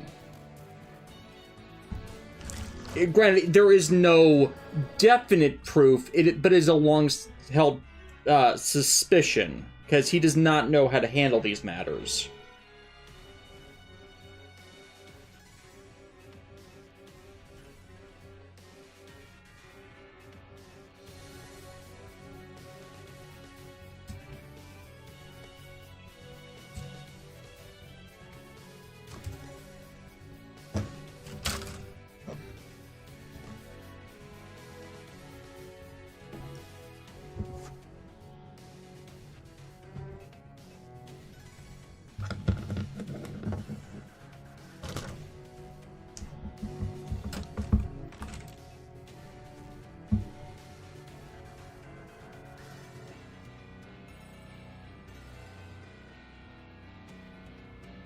We're so close to the end.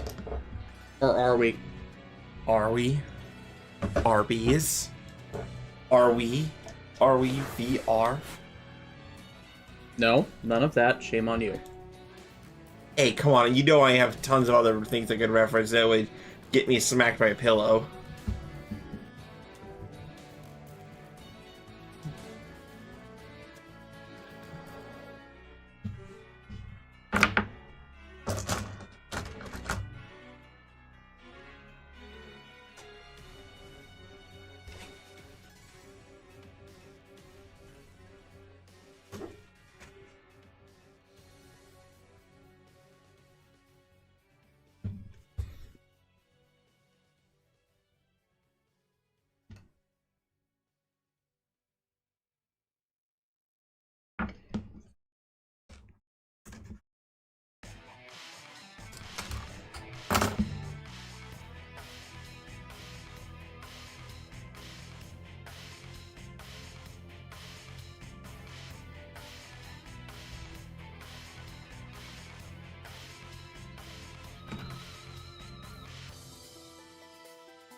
I like how they have parts to give the illusion that it transformed. You know what I mean. Just create the right aesthetic and the rest falls into place. Mm-hmm.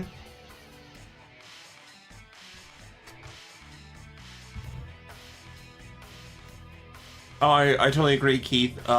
In regards to what happened in Spider-Verse with Marvel's Leopardon, it's invincible. It shouldn't have been jobbed to the Inheritors that badly. Yeah, which is everybody called Dan Slott out on.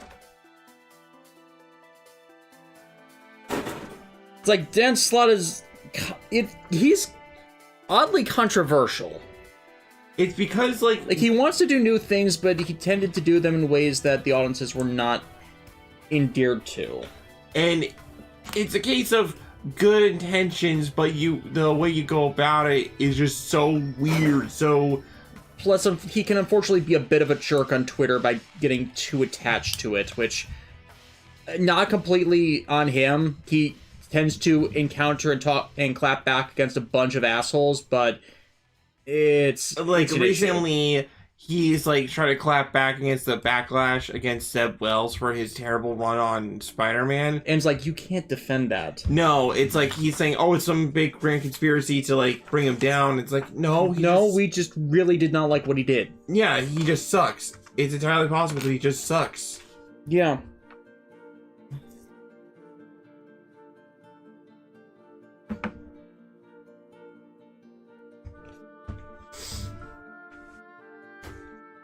It's like, there's a reason why no one in this house is currently much in the way of comic buyers. It's like, we've gotten screwed over on Japanese series enough that we're not exactly engaged with stuff that screws us over in Western media. Like, at least with Japanese series that we've experienced, if one aspect of it sucks, there's a good chance that there's another part that doesn't. You know what I mean? Yeah, or it's just unfortunate where you get the ones where you have to ignore everything because it factors into so much of what you originally liked.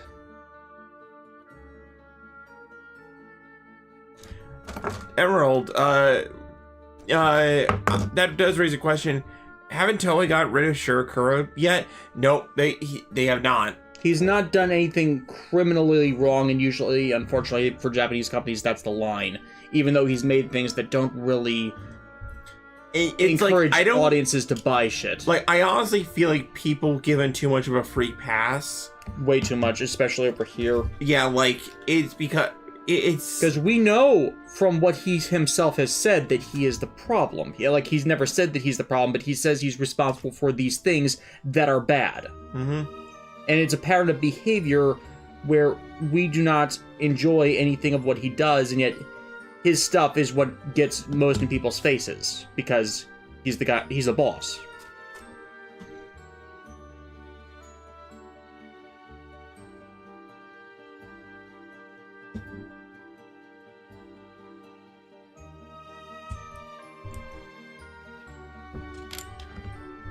Vanity project. That's the thing. It's because they're his vanity projects. That's why they get the focus.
This is pure madness.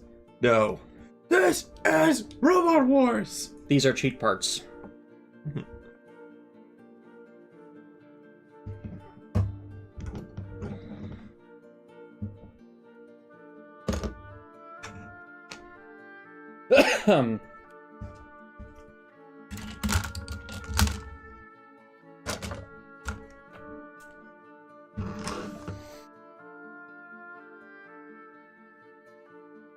And these are the proper SRX hands. Like, not the transforming ones. These are the original manipulators we were supposed to have.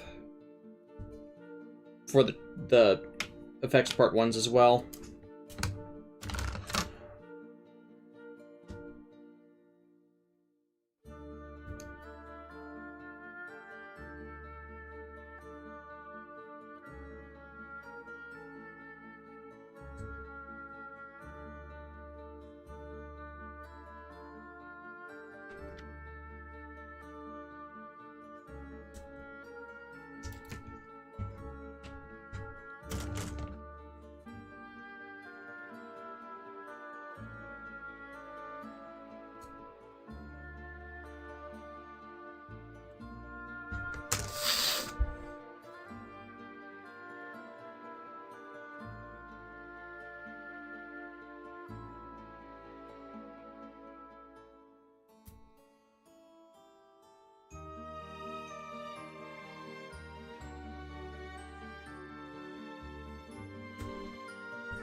Oh yeah, they were Chow was talking about the Avengers Discourse anime. Oh yeah, and then the Japanese voice actor for Dio voices Deadpool. Which is just weird. Has there been a vampire Deadpool? I know there's been zombie Deadpool. No idea. It's like, I mean, he can be comedic when he wants to be, but like his voice actor tends to do roles that are either sinister or, you know, boisterous and coming from a source of power, not chaos like Deadpool. You want to... So it's playing against type, which is, I consider, a good thing. Well, yeah, it is a good thing. It's just, it's like the 7 degrees of separation, and then you have that one that's just... And then there's Dio. Right. And then suddenly Deadpool. Yeah.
Nearly there.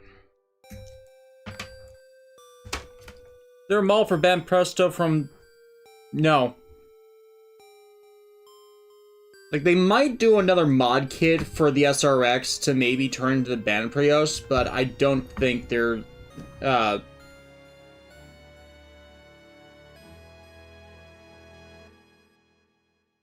I didn't know Banprios was a thing until today. Because as far as I knew, the art for it was just SRX. Like, it was just a variant of SRX.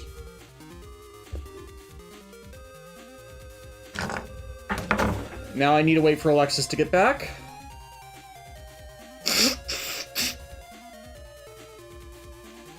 Oh wait, I have more clear effect parts to assemble.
You almost missed it. Oh, the sword? The sword.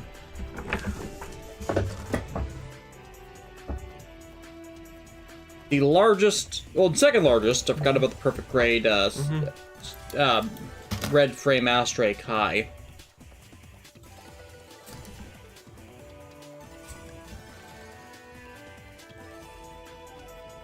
Ohio Genix. Yes, we are still at it. Yep.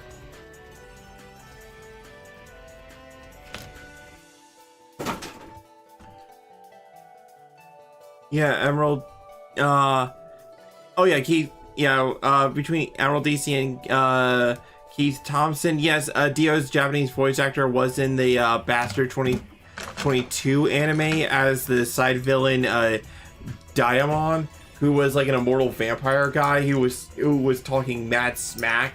But like the main character Dark Schneider just started doing laps around him, like going, I wouldn't say full Looney Tunes, but just basically started screwing with the guy. Like the classic, oh, you think you're so tough now, are you? Listen, son. Yeah. Okay, there's even a small connector peg to hold the tips of the blade together. Yeah. They went deep on this. Mm-hmm.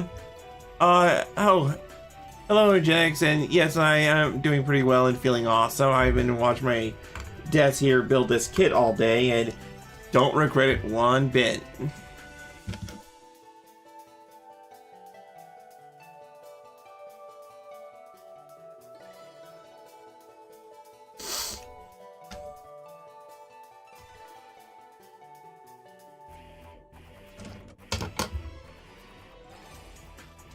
Classic dot hack GU theme. The battle theme. Yeah.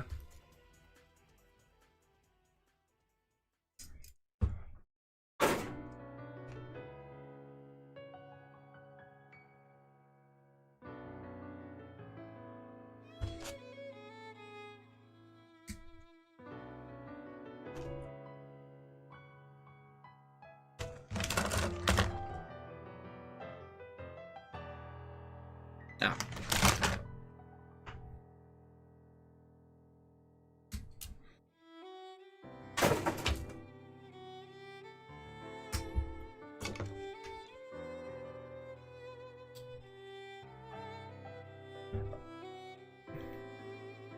Oh, Eugenics had a nice day. They built the high-grade Zero Wing and the high-grade Double X kit. And they were watching the Dark Tournament arc from Yu Yu Hakusho. Oh, it's a good arc. Oh, great arc. Probably the exception... Well, most tournament arcs in shonen anime are standard fare, but the Dark Tournament is like... It felt different. Yeah, it was another... It was something else. Like, yeah, mainly because the cast didn't want to actually be in the tournament. Right, it was a case they were there by because they were kind of forced to be there by necessity. Which kind of reflects, like, the author's feelings about having to do it. Right, but it was packed with, like, so many personal moments, and the combatants felt very unique. Mm-hmm. Like, and not because they all had super crazy, insane powers, but they all brought something different. And then the final showdown with Yusuke and Toguro, like... Mm-hmm. Like, top 10 anime fights. Even if it's, like, not stupid powerful, like, the emotion involved in it.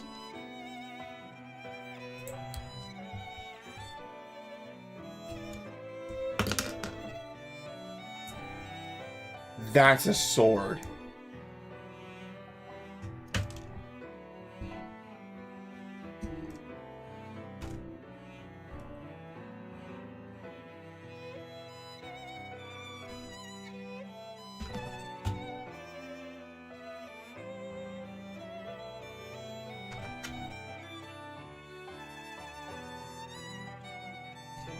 Oh my god. I can grip the entire shaft of the blade in my shaft of the handle in my hand.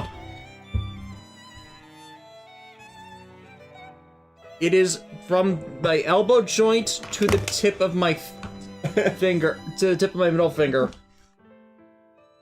It's longer than Alexis's.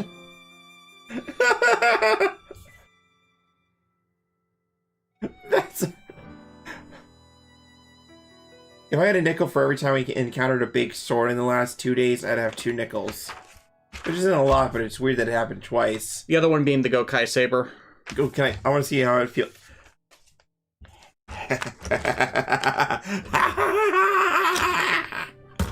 Okay, I have 2 more display stands to assemble, and 6 more display stands to assemble, and I will be ready for final assembly, which is its own book.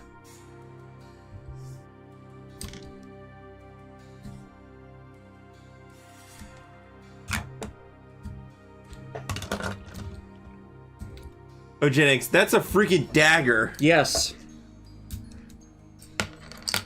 Like, this is the magical weapon that you find in a cave that lets you slay the demon. Now, the trick is actually being able to display the completed SRX with all the effect parts. Like, not just the sword, not just the R-gun in Buster mode, but also the eye lasers, and the missiles, and everything else. I'm gonna try and do it. It's gonna look absolutely stupidly ridiculous, but that'll just what will be what makes it awesome.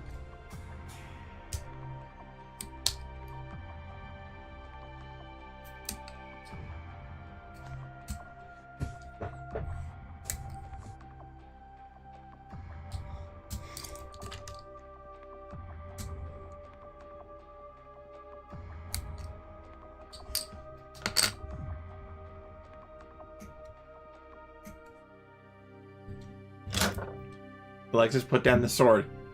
Never. Never. You never tell Alexi to put down the sword.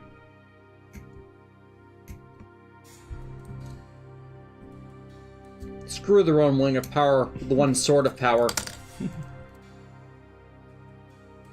It shoots lightning! The fact that I can grip it! Yeah. Like, the fact that I... Like, look at... This is just nonsense. Is the best sort of nonsense. Like, oh my god!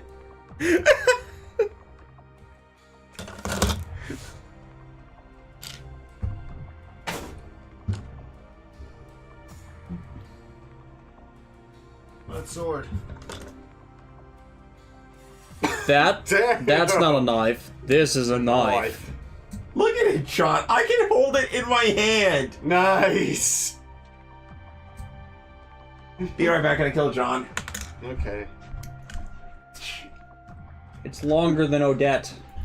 It is longer than one cat. That is our new standard unit of measurement.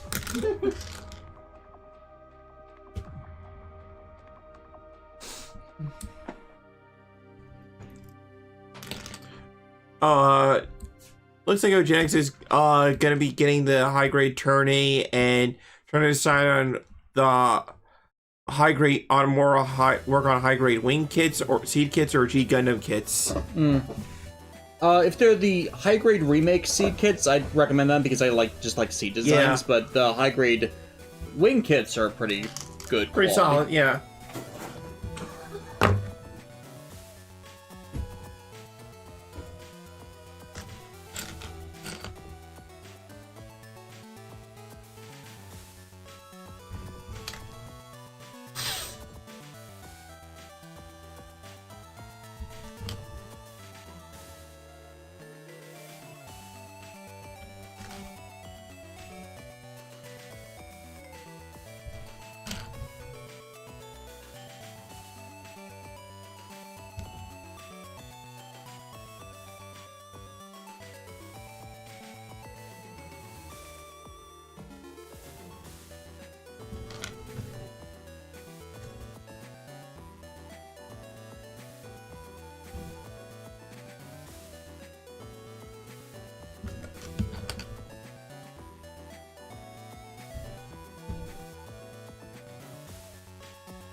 Yeah, if I had tried to build this yesterday after it got in, it's like I would not have been able to. No, you wouldn't.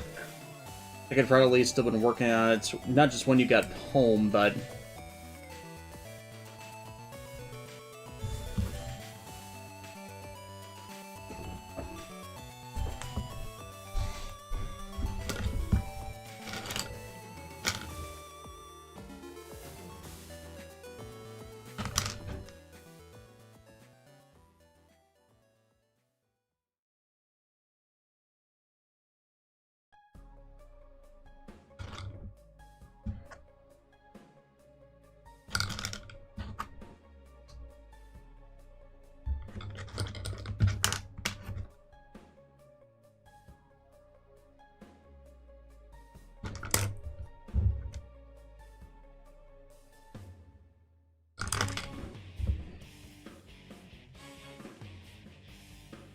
Okay, that is it. Every runner used, every piece assembled.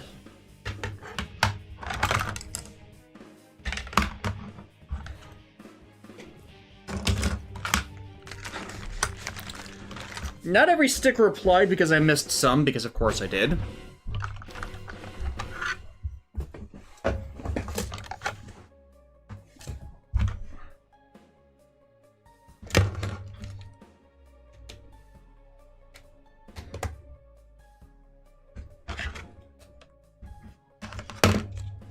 Oh, a piece is back. They just got done watching Spider-Verse 1 and the first couple of episodes of Symphogear with their roommate.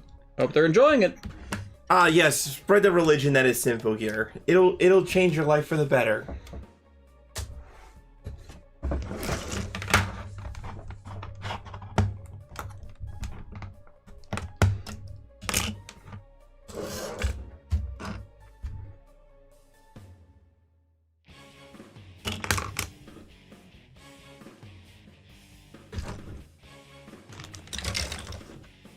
The fact that all combine, the freaking bases combine.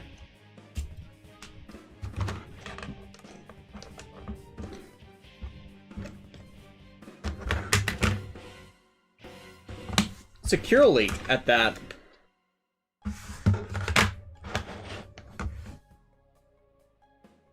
In fact, this is probably the trick to getting it to display everything together properly. And speaking of which, I need the actual final assembly book. Yeah, the variable formation, SRX. Variable formation.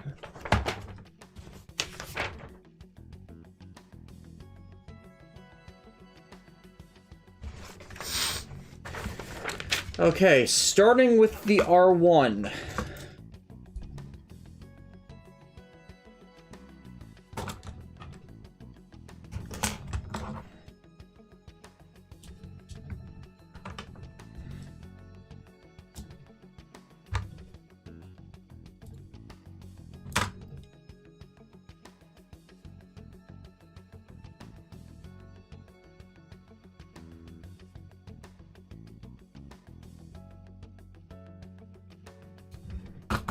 I'm gonna get this display stand out of there because it's gonna probably screw with the lighting.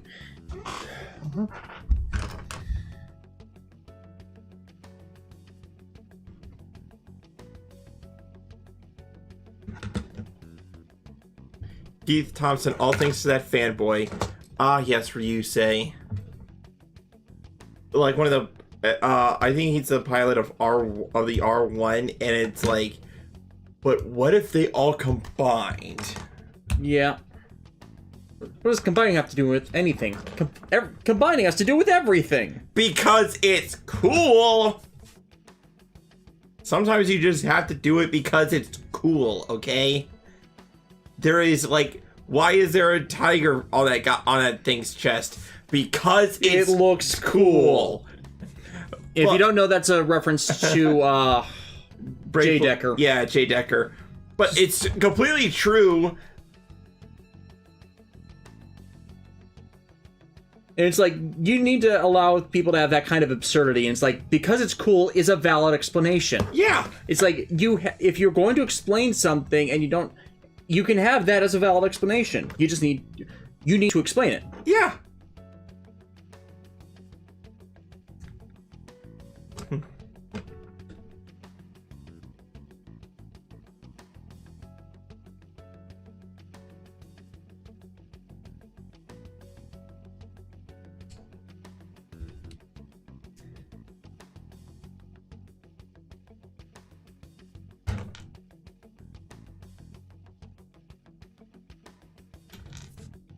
Okay, this folds up. And if this folds high. Then this goes onto this chassis.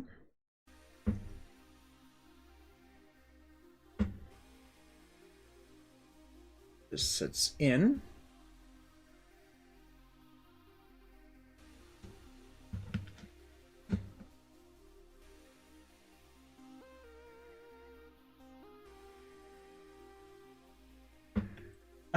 Eugenics isn't deep now. How deep? He spent close to $400 at Right Stuff, mostly on pre-orders like Digimon, Japanese Season 1, Reek, Cutie Honey, Kamen Rider Black, and RX. And also all of Symphogear praised the hamster. Yes. So he had a good day, but a very sad wallet. Yeah. Yeah. But hey, listen. You have the Holy Scriptures and praise the hamster, so all is well. Your wallet made a noble sacrifice. I mean, it depends on who you ask. I don't think the wallet will be saying positive things about you in the future. It's just a wallet. Listen, I know best. Or I am smart.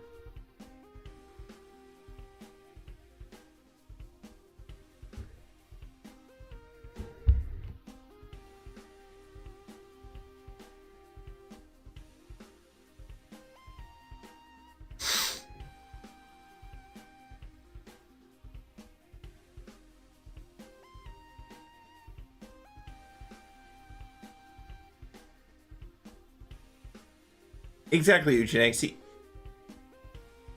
They said, so I can get to admire that hamster's charm points and no one can stop me. There you go. Another benefit.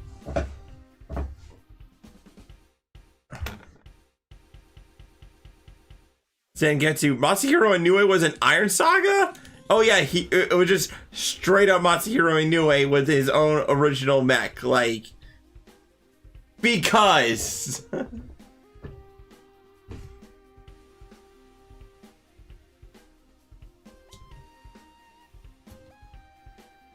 Masahiro Inoue is everywhere. Yeah, you could turn that if you if you were walking along the beach and you turn around and you see a set of footprints behind you, it was Masahiro Inoue. He's now in front of you. You have nowhere to run. Well, let's not act like he's a cryptid. I didn't say he was a cryptid, more like a god.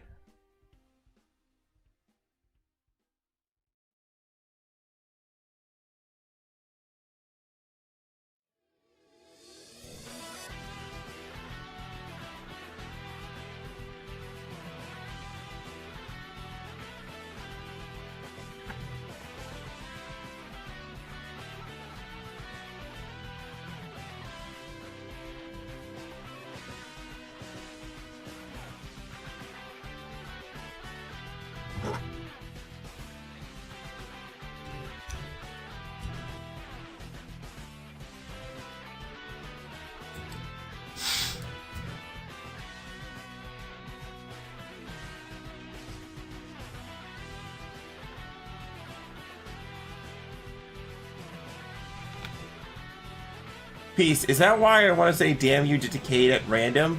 No. This is just a meme. The DNA of the soul.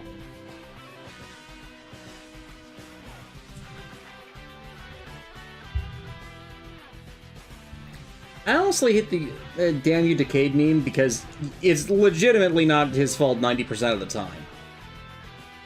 I say 90% because ZO happened. And it's like, he was in circumstances to prevent the nonsense there.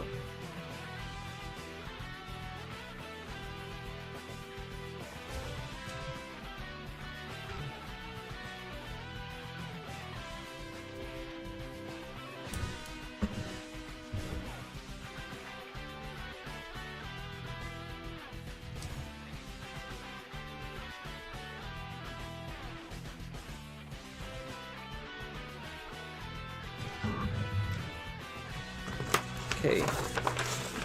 Next page. To do with the actual hands.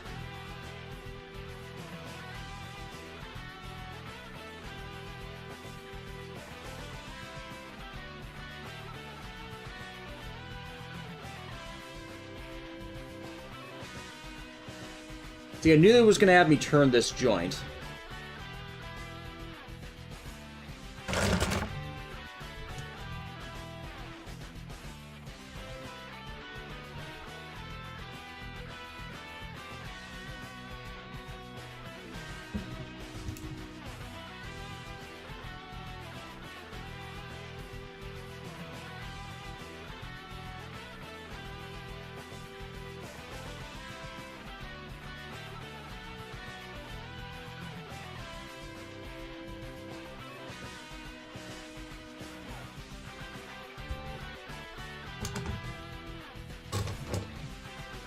To the other hand.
And those plug in back here.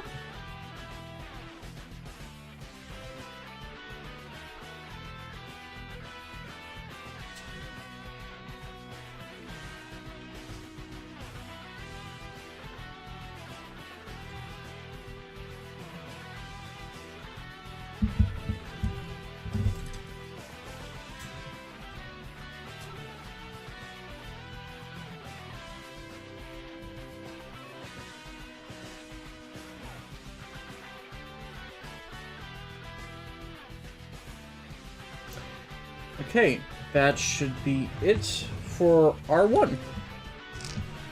R2 next? R2 next. Chunky.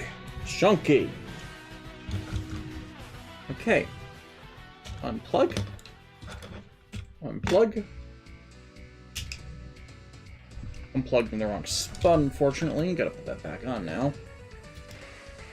Actual links. What model kit would you recommend for someone that new and about to get in it? Any high grade you like would probably be best. Like, definitely something for the 2010s though, because those tend to be better designed than older ones. Mm-hmm. Like if you have a favorite Gundam series and it's produced a new model in the last 10 years, I'd say try that out. Mm-hmm. Building a Gundam model kit may seem scary at first, but once you build one or two of them, like, and you take your time, it's really not that hard.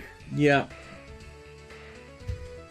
Some of them may be more time consuming than others, but for the most part, like, they're relatively easy, at least. And hold head down.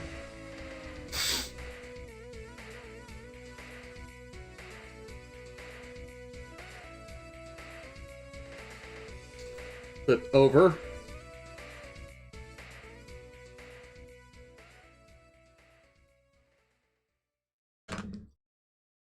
Back to bottom.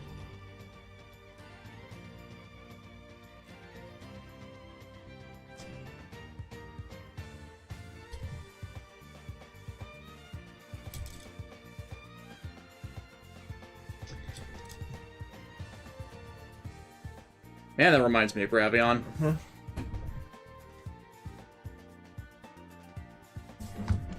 Link says, okay, thanks. Cosmic Era is just my type. Is just my fave design. Yeah, I love Cosmic Era designs, so that makes sense, and I agree with you. Zangetsu, what's the final season of Symphogear? XV. Yeah, as of right now, we're not. There's a new anime project in the works. We're just not sure if it's a movie or what. Yeah, it's original, G, GX, AXZ, and then XV. Not counting XDU.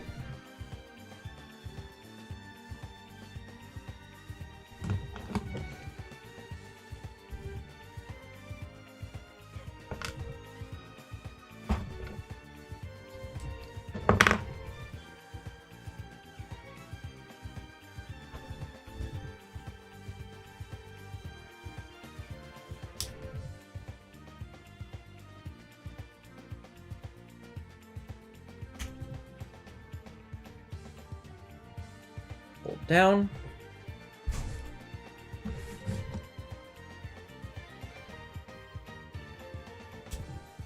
Is these? I can answer this one. Eugenix, curious, Alexis, have you or Shinta ever touched the high-grade Psycho Gundam kit?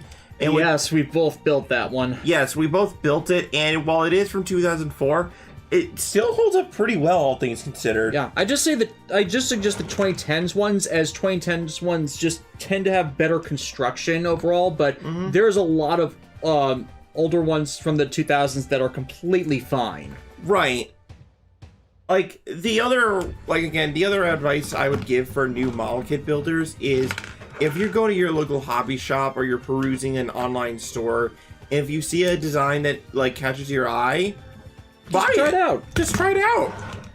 Like, honestly, any model kit is capable of becoming good if you put some extra effort into it. If you find the base build lacking, you know? Yeah. Find a loose ball joint, nail polish it, you know? Like, again, back to what I did with Kansen Gokaiō. I've been repainting it and clearing up and sealing some of the stickers so they actually stay all together. But, like, you can see the shiny gold where I painted that myself. It's just, during the process of doing that, I screwed up the hip connector joint, so I had to glue those back together. Ojinx is really curious how big a Master Grade Psycho Gundam could be. Whew. That would be it, considering how big the base Psycho Gundam already is. That'd be beyond several people's budgets, so... Yeah. I'm still waiting for just a high-grade Destroy Gundam.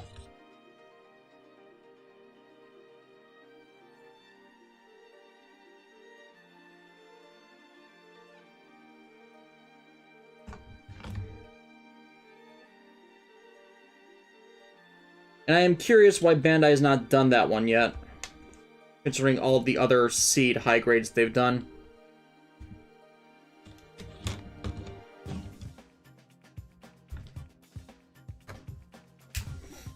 Okay, this is...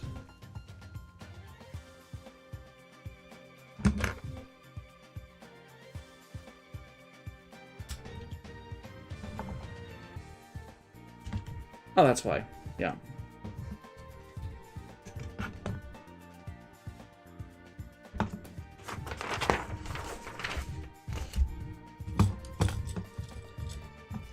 Oh yeah, it's all coming together.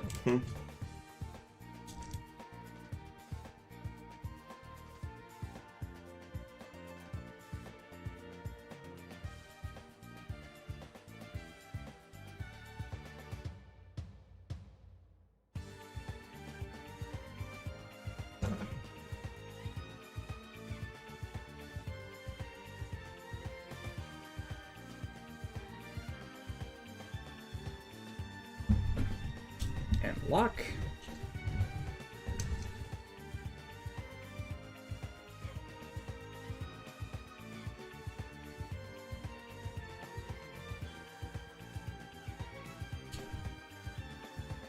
Oh yeah, actual links. Infinite Justice is great.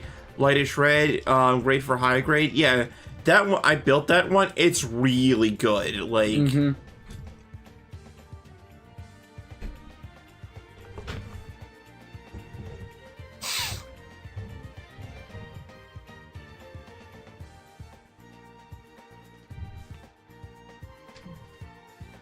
And then TMP parts go.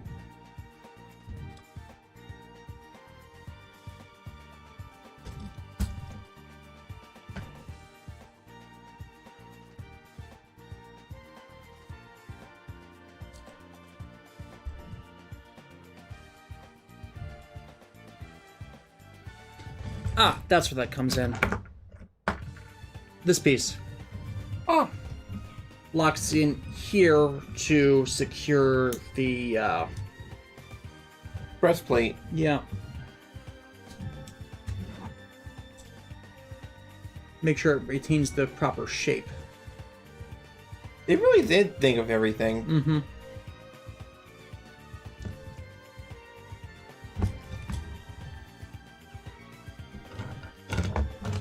Okay, and then from here, rotate.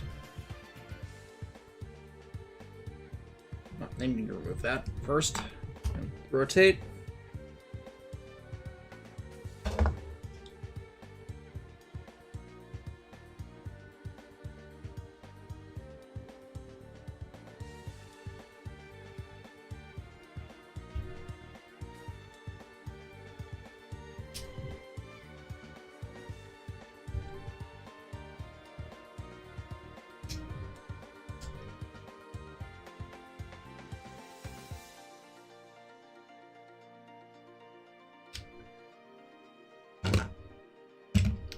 Part of this is assembled incorrectly. Or just slipped off the ring. Okay, there it goes.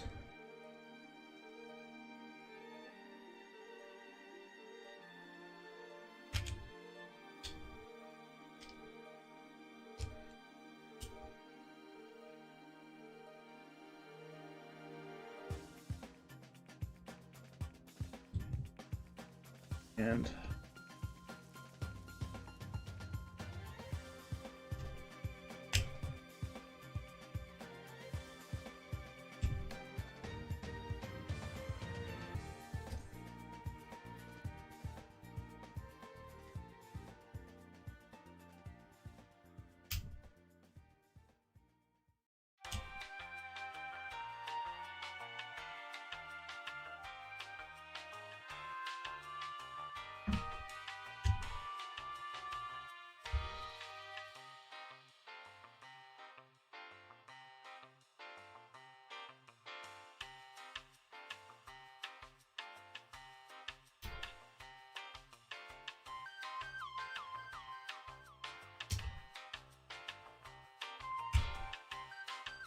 Mm.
Not gonna read that?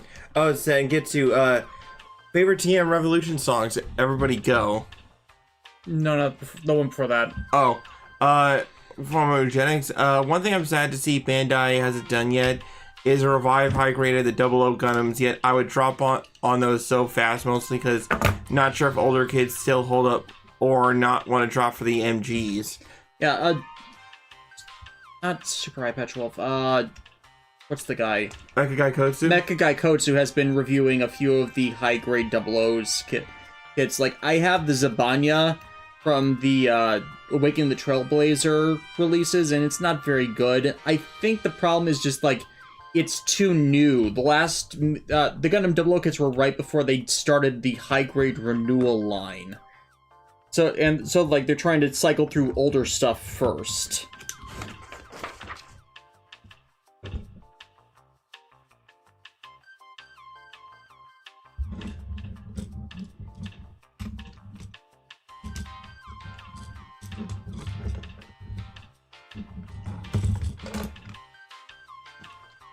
Ojek does plan on getting a master grade one day, but not until they burn through the high grade collection and some of the real grades. Yeah, that's fair. Like, you want your first master grade to be something special. Yeah. Look how beefy it is. So yeah. So next step is everything R3 related. Oops.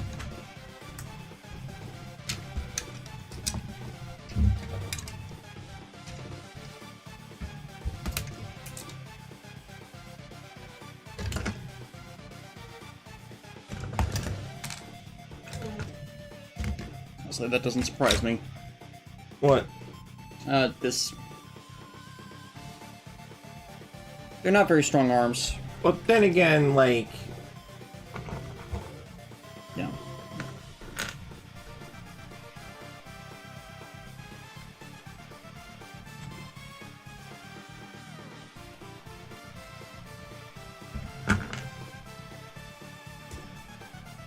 And we're just going to transform the R3 for the hell of it.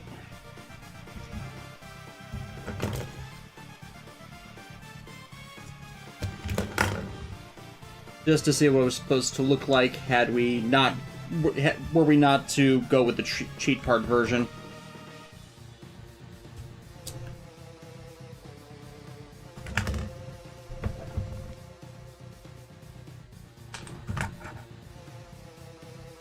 Granted, it's gonna probably just stay in a baggie for the rest of eternity. to the bag of eternal.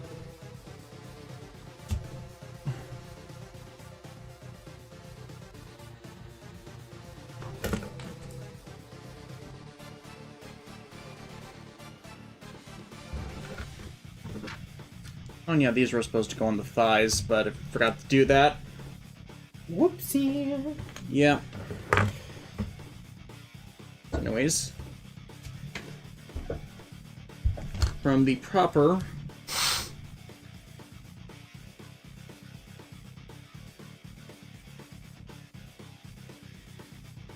Ojenics, if I had to pick an MG, it's tied between the Death Scythe Hell, are the Epion. I've owned both. I like the Death Scythe Hell more than the Epion personally. But if you're gonna do the Death Scythe Hell, I recommend getting the Endless Waltz upgrade kits.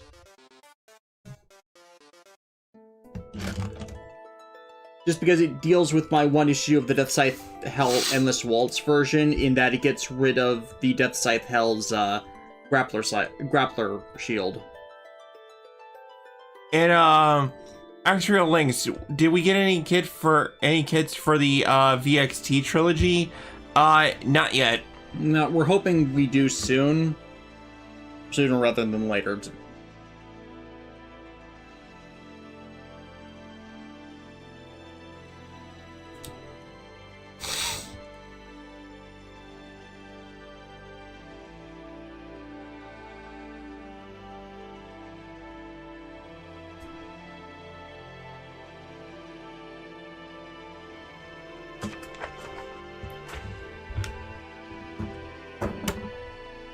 That's what this is supposed to do.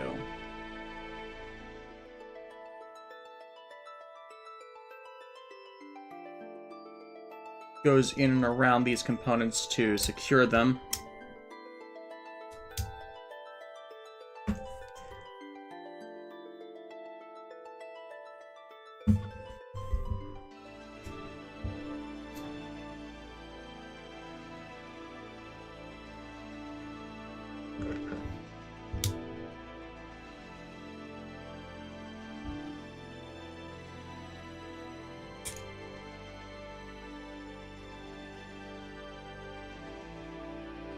Go on the inside? Let's see here. That Ojang said that, or maybe the Master Grade Heavy Arms, because hey, lots of guns and missiles.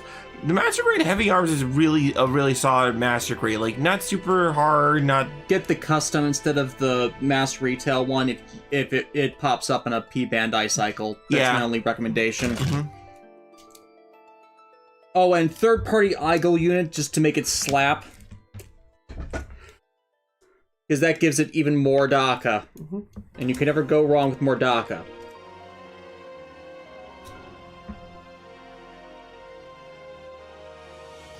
Zangetsu, what Gunpla from the SCW line have you guys built?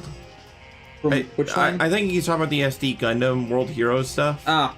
Well, I just built the Superior Dragon.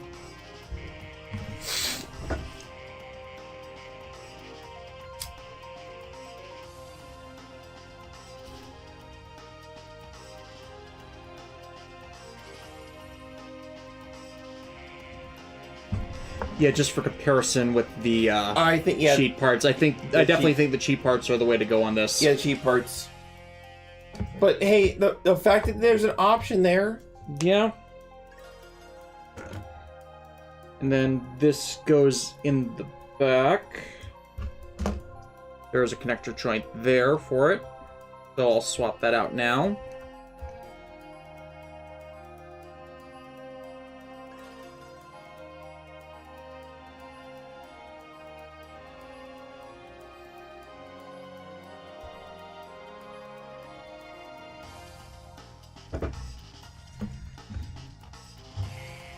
Yes, Ujangs. By custom, we meant the Endless Waltz version. Yeah.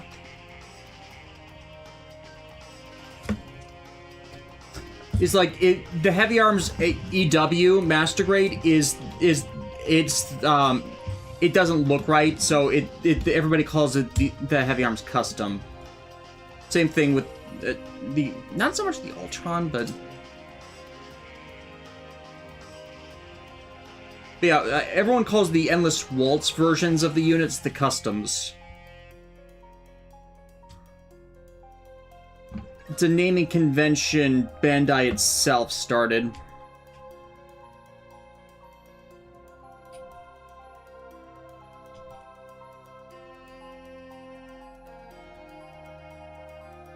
Okay, this is a brand new person, so forgive him for this question. Hi, I found your channel yesterday when YouTube recommended your V videos, Super Robot Wars V review, and I was wondering if you're going to do XTN 30. 30, I've decided not to. X, I finished the script for literally 2 weeks ago, so that's going to be for next year. T is near but far future, so not in an immediate time frame. But yeah, welcome to his channel. Hope you enjoy his Des's content. He's really good at what he does. So yeah. Hey, look, what YouTube recommendation is actually working in your favor for once. Yeah, I'm not. What's the phrase? Algorithmic. I'm not screwed over by the algorithm. Yeah, the almighty algorithm. Even though those videos are like 2 years old at this point. Yeah. But you put a lot of work into them. And, oh yeah. Yeah, the fact that people seem to be are watching them is nice. Yes. Okay, so where am I going from here? This one. Yes. This is where we get nuts. You want to get nuts? Let's get nuts.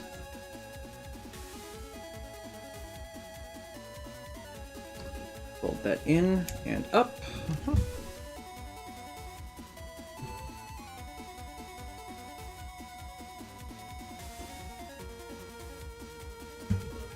And up. And rotate down to close. The way that all, like... comes together. Yeah. And locks on both sides. Fold up. Open toes.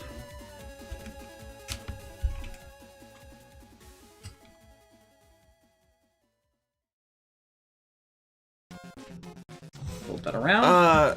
We have a foot. Eugenics, main thing is, how does P Bandai tend to restock?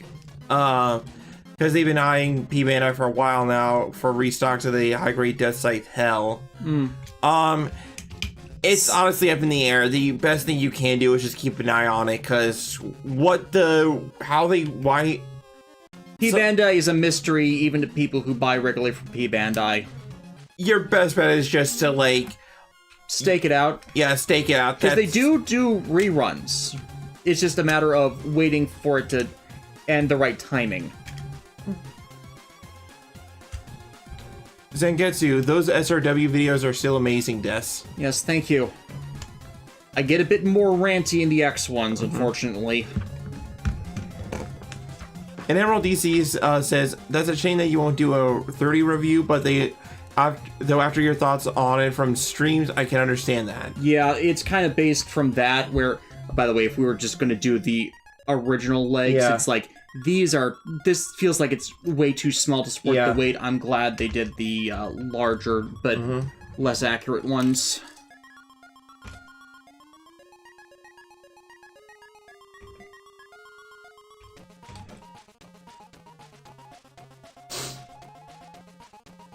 This thing's a monster. Yeah. Just fold those up like that. That seems like it's better. Wait, did the instructions actually tell me to... No, they did not, but they don't seem to be folding the way the instructions want me to fold them, so just fold them up like that, and I'll do that. And... there is one piece left. Well, obviously, actually, there are a bunch of pieces left, but this is the specific one that needs to be done. And I'll form the head.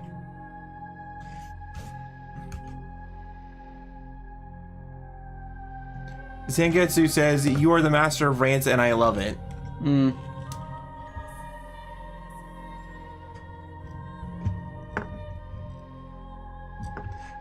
Ojenic says they want one of these now, but they're dreading the price cost of the SRX. $599 US. Yes, $599 US. And what did we think of it at the end of the day? Holy crap. Yeah, this ends up in perfect grayscale. There's nothing else to say about it than that. Wait, there's something very important that I must do.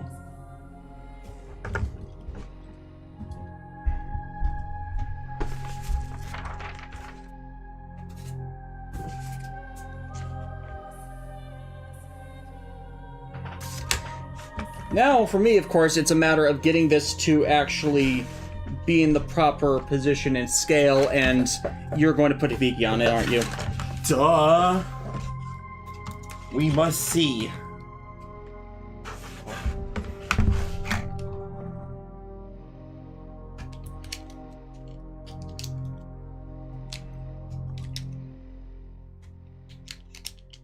Can she actually fit on? Here's the question. Yeah, this is a question that is best left up for after I get it on this stand. Yeah. Completely.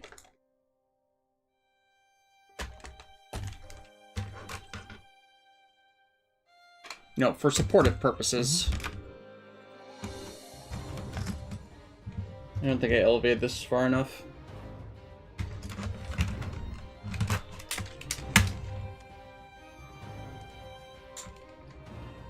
Yeah, there's that connector.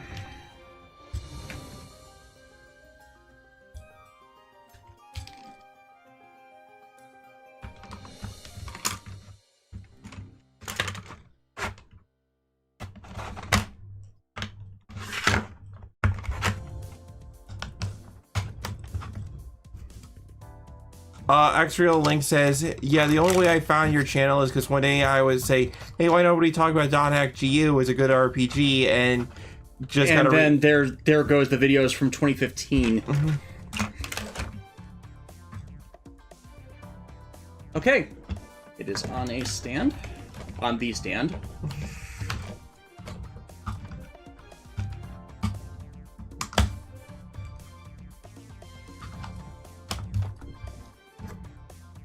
So you should flip these down and then place them on the connector. Yeah, there we go.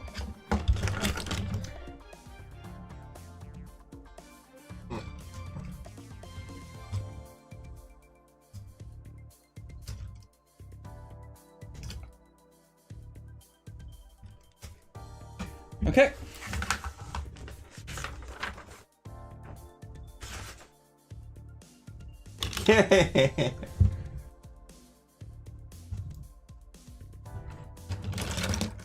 See, she's a pilot.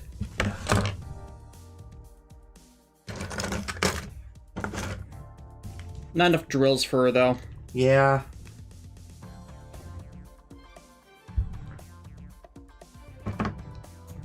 This is art. This is peak. Peak, yes. No, sword should be in the right hand. I usually, for some reason, do guns in right hand as of late.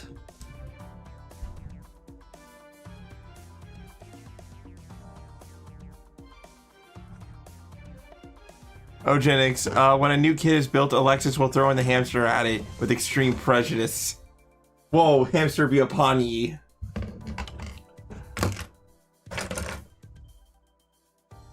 That's the gun grip hand. There's the other hand. Sword grip hand.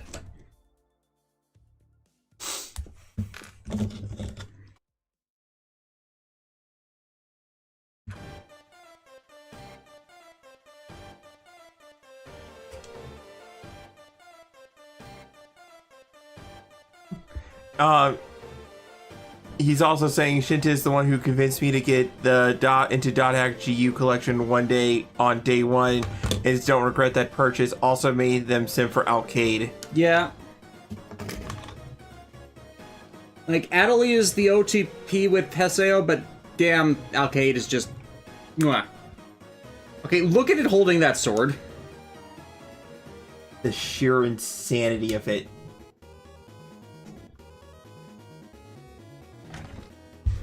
You gotta take a picture of this. Yeah. The other thing is that I gotta do it with the Bam Presto laser beam. I believe the term for one of his attacks is Guan Genocider.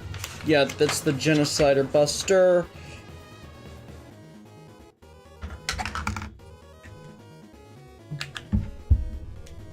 Emerald DC, speaking of the past, I got into your channel when you did the Dot Hack reviews in the PS1 Digimon games.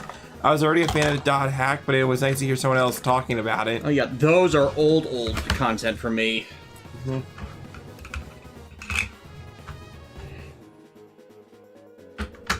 And then there's the remaining matter of the R1 gun that still needs to be transformed.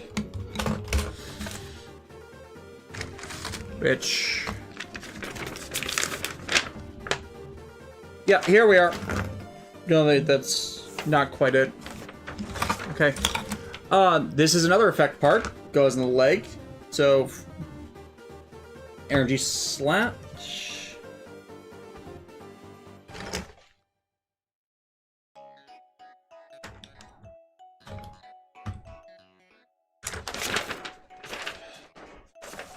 Okay, here we go.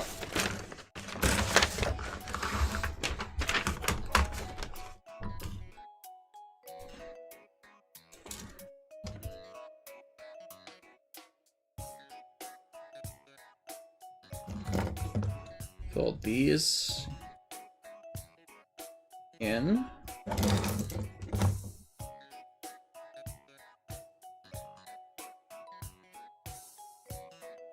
Hold up.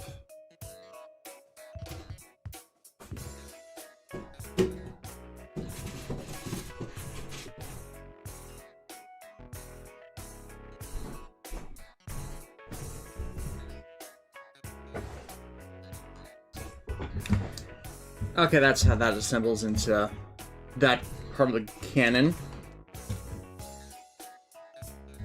Huh.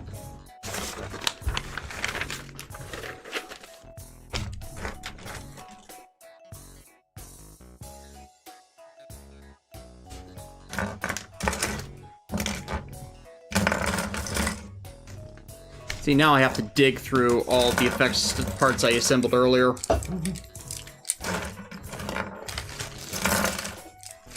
Made worse by I just dumped out a baggie of them.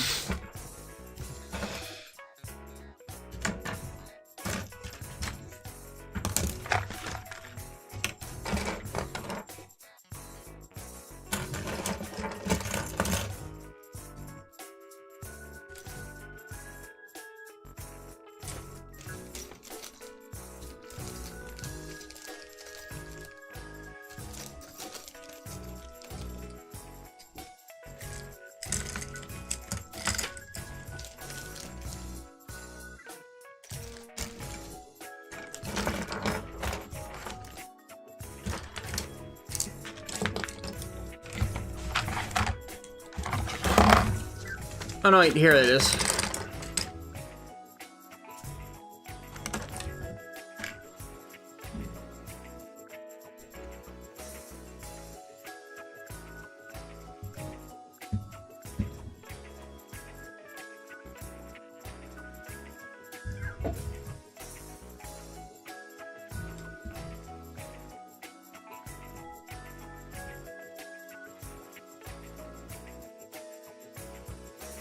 Alexander, if you think the Tronium blade is it's big, wait until you see the Tatsumaki Sankato, the Daigengar.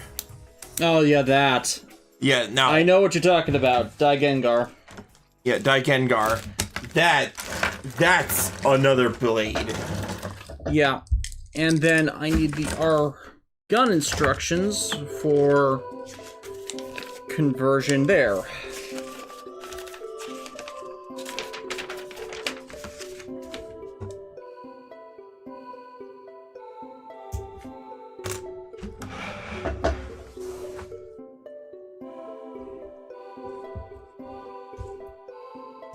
Back where it should be.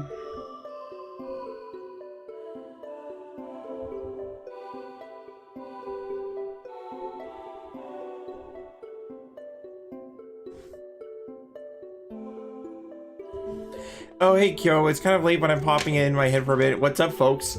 We're almost done. I'm not sure if you can see it, Aniki, but, like, look at the massive size of this thing. The blade, and, Death's here was just transforming the R gun to, like, attach to that sucker. He's saying, that is huge, holy hell. Yep. This is a statement right here. Worth it.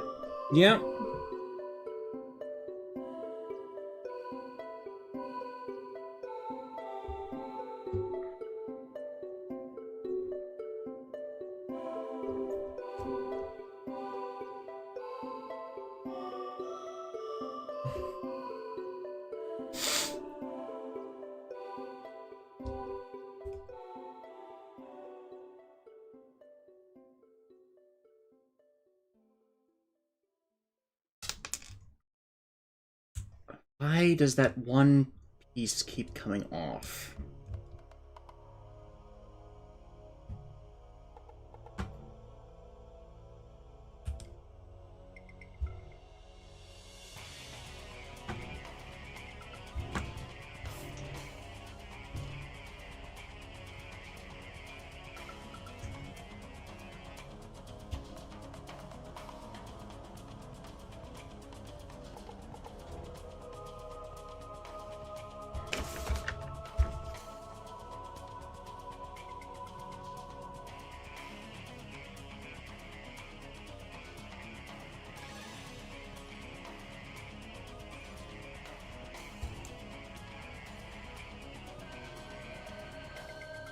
Ah, there we go.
Trying to figure out the right way this should be oriented.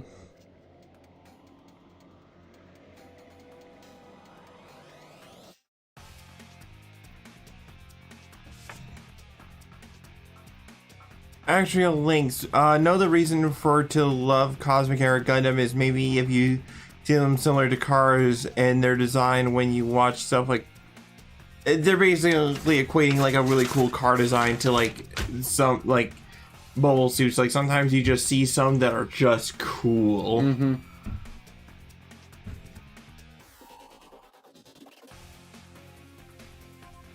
Okay, there we go. And then panel back opens. And head.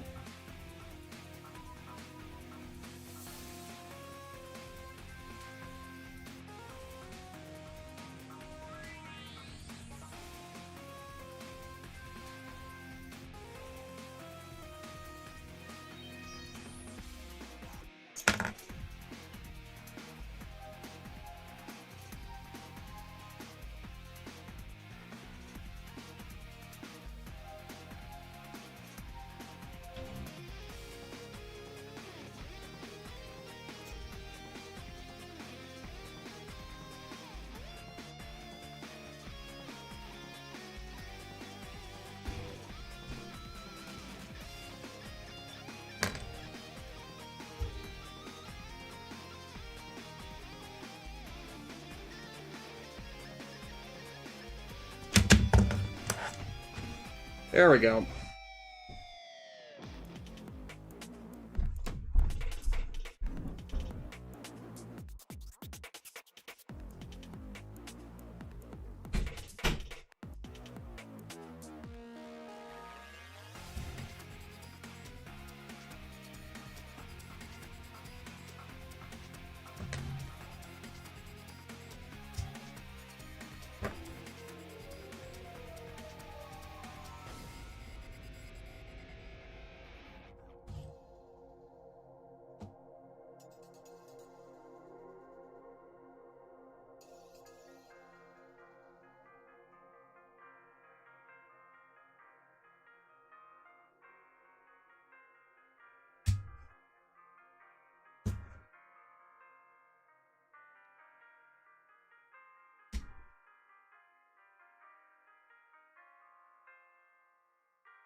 Hold forward.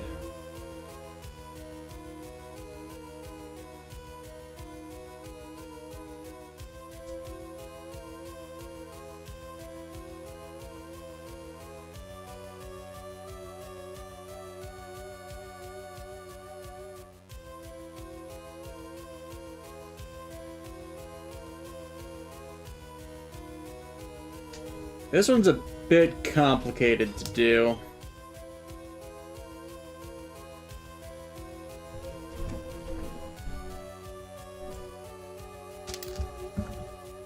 Why do you not want to stay in?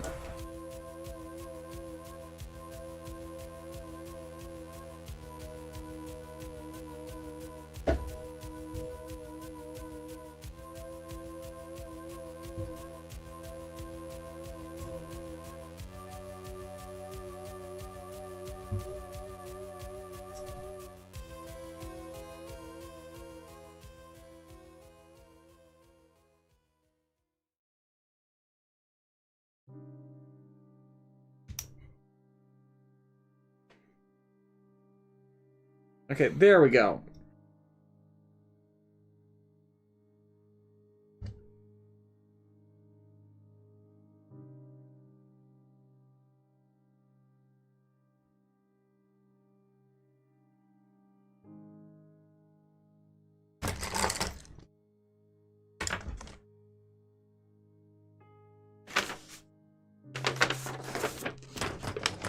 And then this attaches onto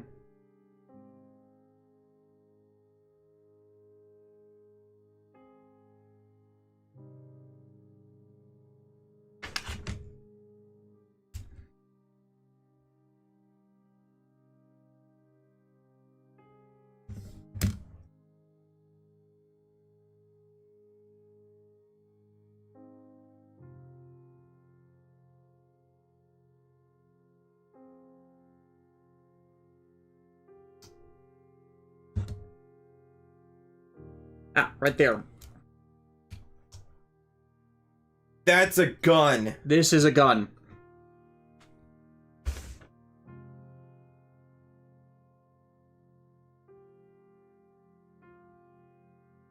Like, so many options. What do you display it with? Yes.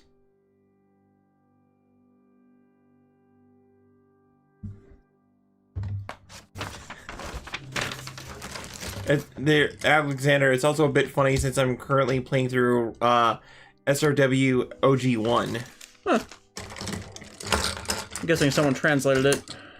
Or they managed to probably like maybe translated the script so you can follow through it. Yeah. Looking Okay, for gun hand. The gun hand.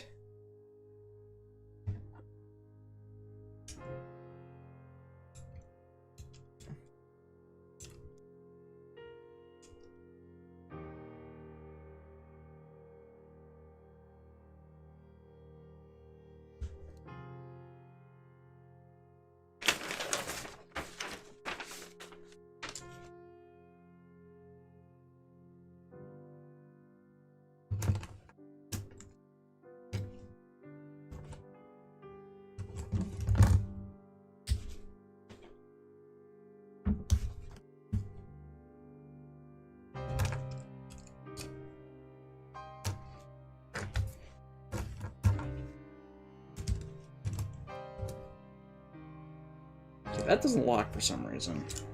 Or it's supposed to. No, there it goes.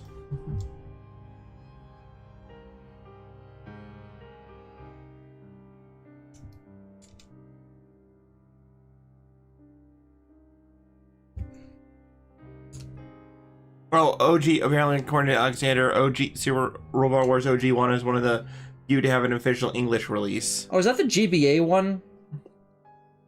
And Zangetsu's saying what happened to the music. The music is still playing. It's just a softer track right now. Yeah.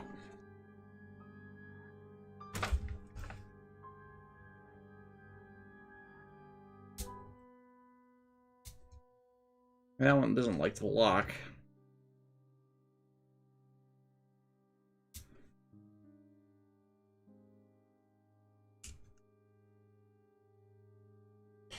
According to Kyo, it's funny how in SRW Alpha 1, because it didn't have a team up attacks yet, in order to field the SRX, you needed to combine all 4 units at once. Mm. And OG 1 is the GBA one. Okay, yeah. Never mind then. Yeah, that's one of the ones that interfaces with Endless Frontier.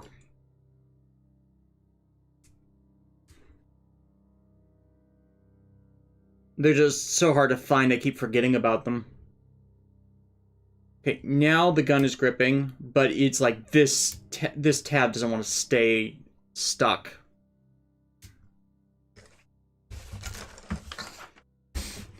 So it becomes a matter of getting the right components to support itself. Yeah, according to Kyo, OG1 is GBA, but with the OGs on the PS2 having gotten an English patch recently, that's now the best way to experience the OG games. Yeah. Just not against.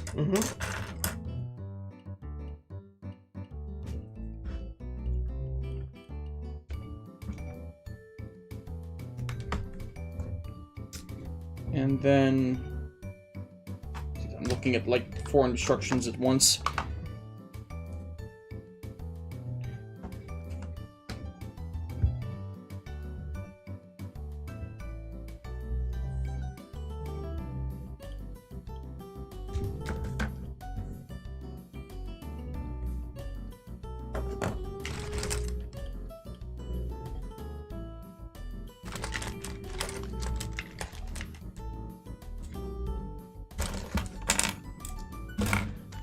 Part.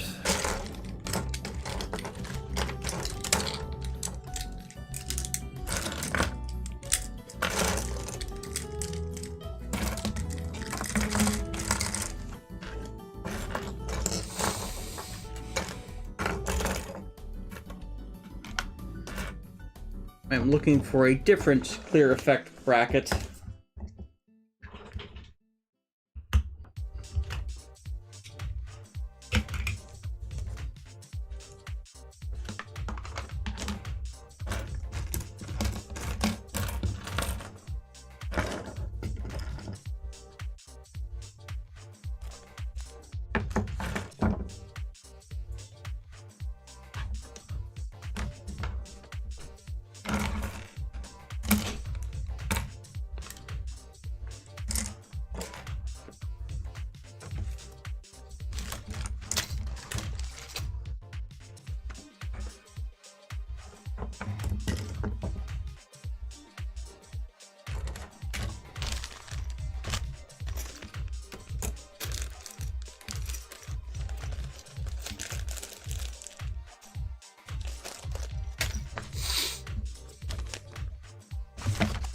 The danger of going at this too long is you start losing things. Like your mind. Mr. Flibble says otherwise.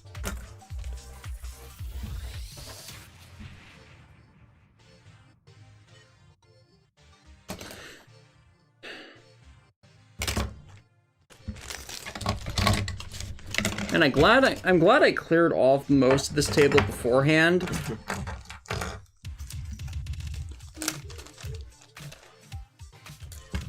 I'm just gonna start bagging up things as I hunt for what I need.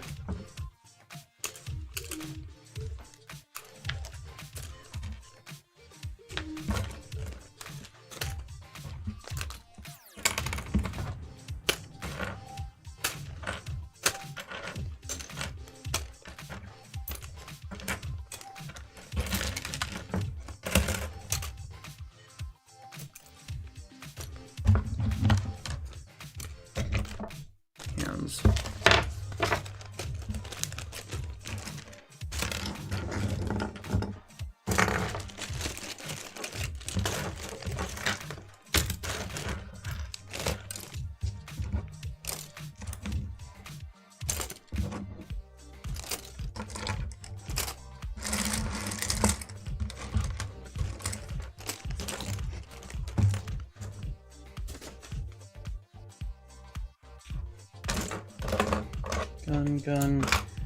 Gun.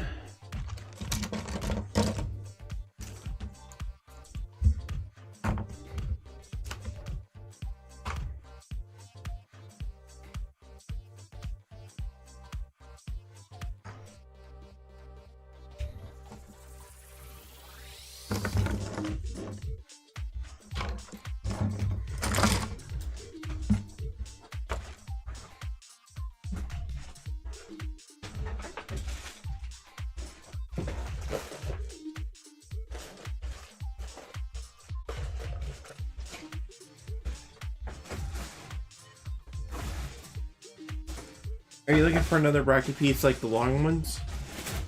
Kinda. It's a clear bracket that was denoted as being with the R1, so I just like 0N should be the code for it. And it's not this. No. Looks like that. Mm.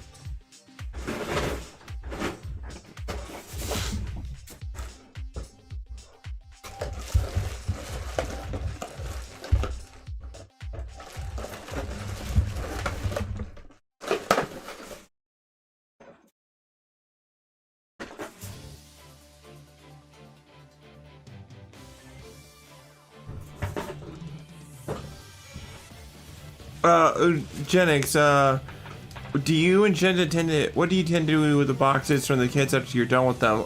Keep them or throw them away? We tend to throw them away. Yeah, like, I've already built them, and I keep all my spare parts in baggies in a plastic crate, so there's, like, no point in retaining them. Plus, you know, they take up unnecessary space.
Hope it didn't fall near the computer grate again. Unlikely. Yeah, saving the box art is different. Like, you can cut that out to save it.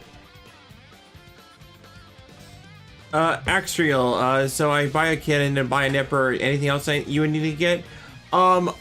Get yourself... You can probably find them on Amazon, but there's like some starter gunpla building kits. Yeah, they have some nice stuff like a parts separator, and in case you mess things up, you've been seeing me use it infrequently through this build stream.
Okay, I found parts that...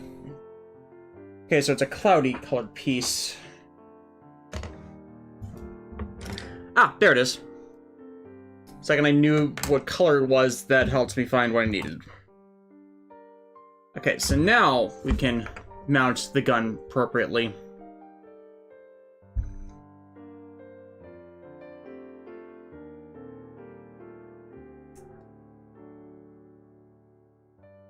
No?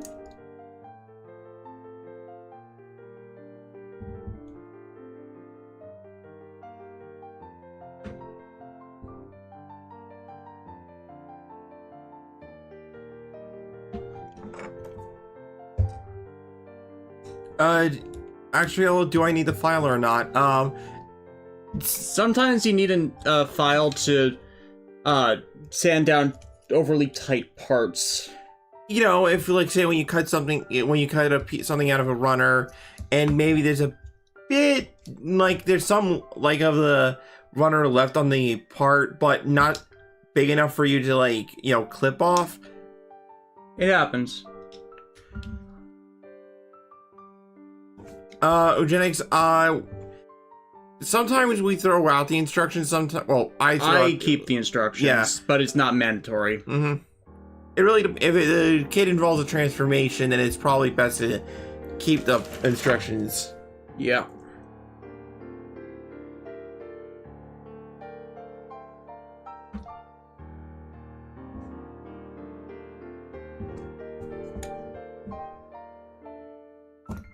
Trying to get this to set correctly.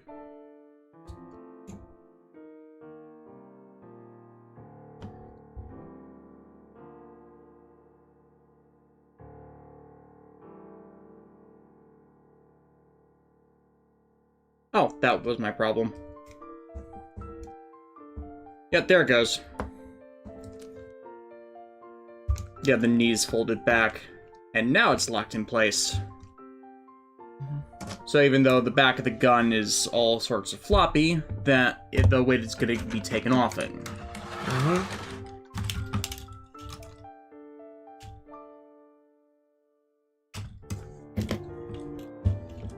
Different hand.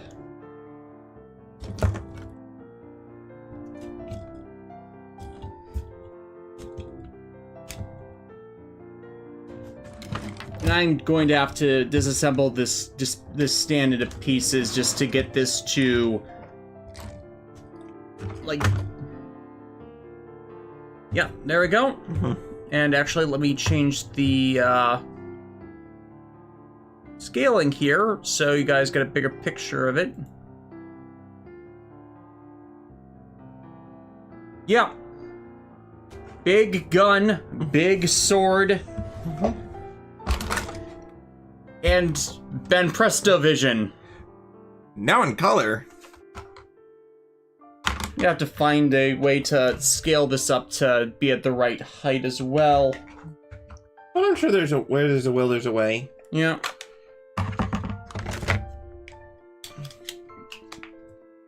Ben Presto Vision XD. Aw, yeah. Yeah, this is a bit nuts. I radiate so much energy right now. You radiate something.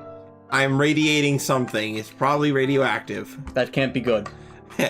It's probably Geta rays. That especially cannot be good. Oh, come on. What's wrong with Geta rays? Lots of things. And I started evolving wings. Alright, thank you for these overly, ridiculously long streams. This'll be a feature on my set next season when I start releasing videos in 2024. Mm-hmm. I just need to figure out a perfect place to display it where it'll be in full majesty. Honestly, like, I am just glad I stood up long enough to see this beauty of a model kit and come to fruition. This monster is going to have a place. See you, everybody.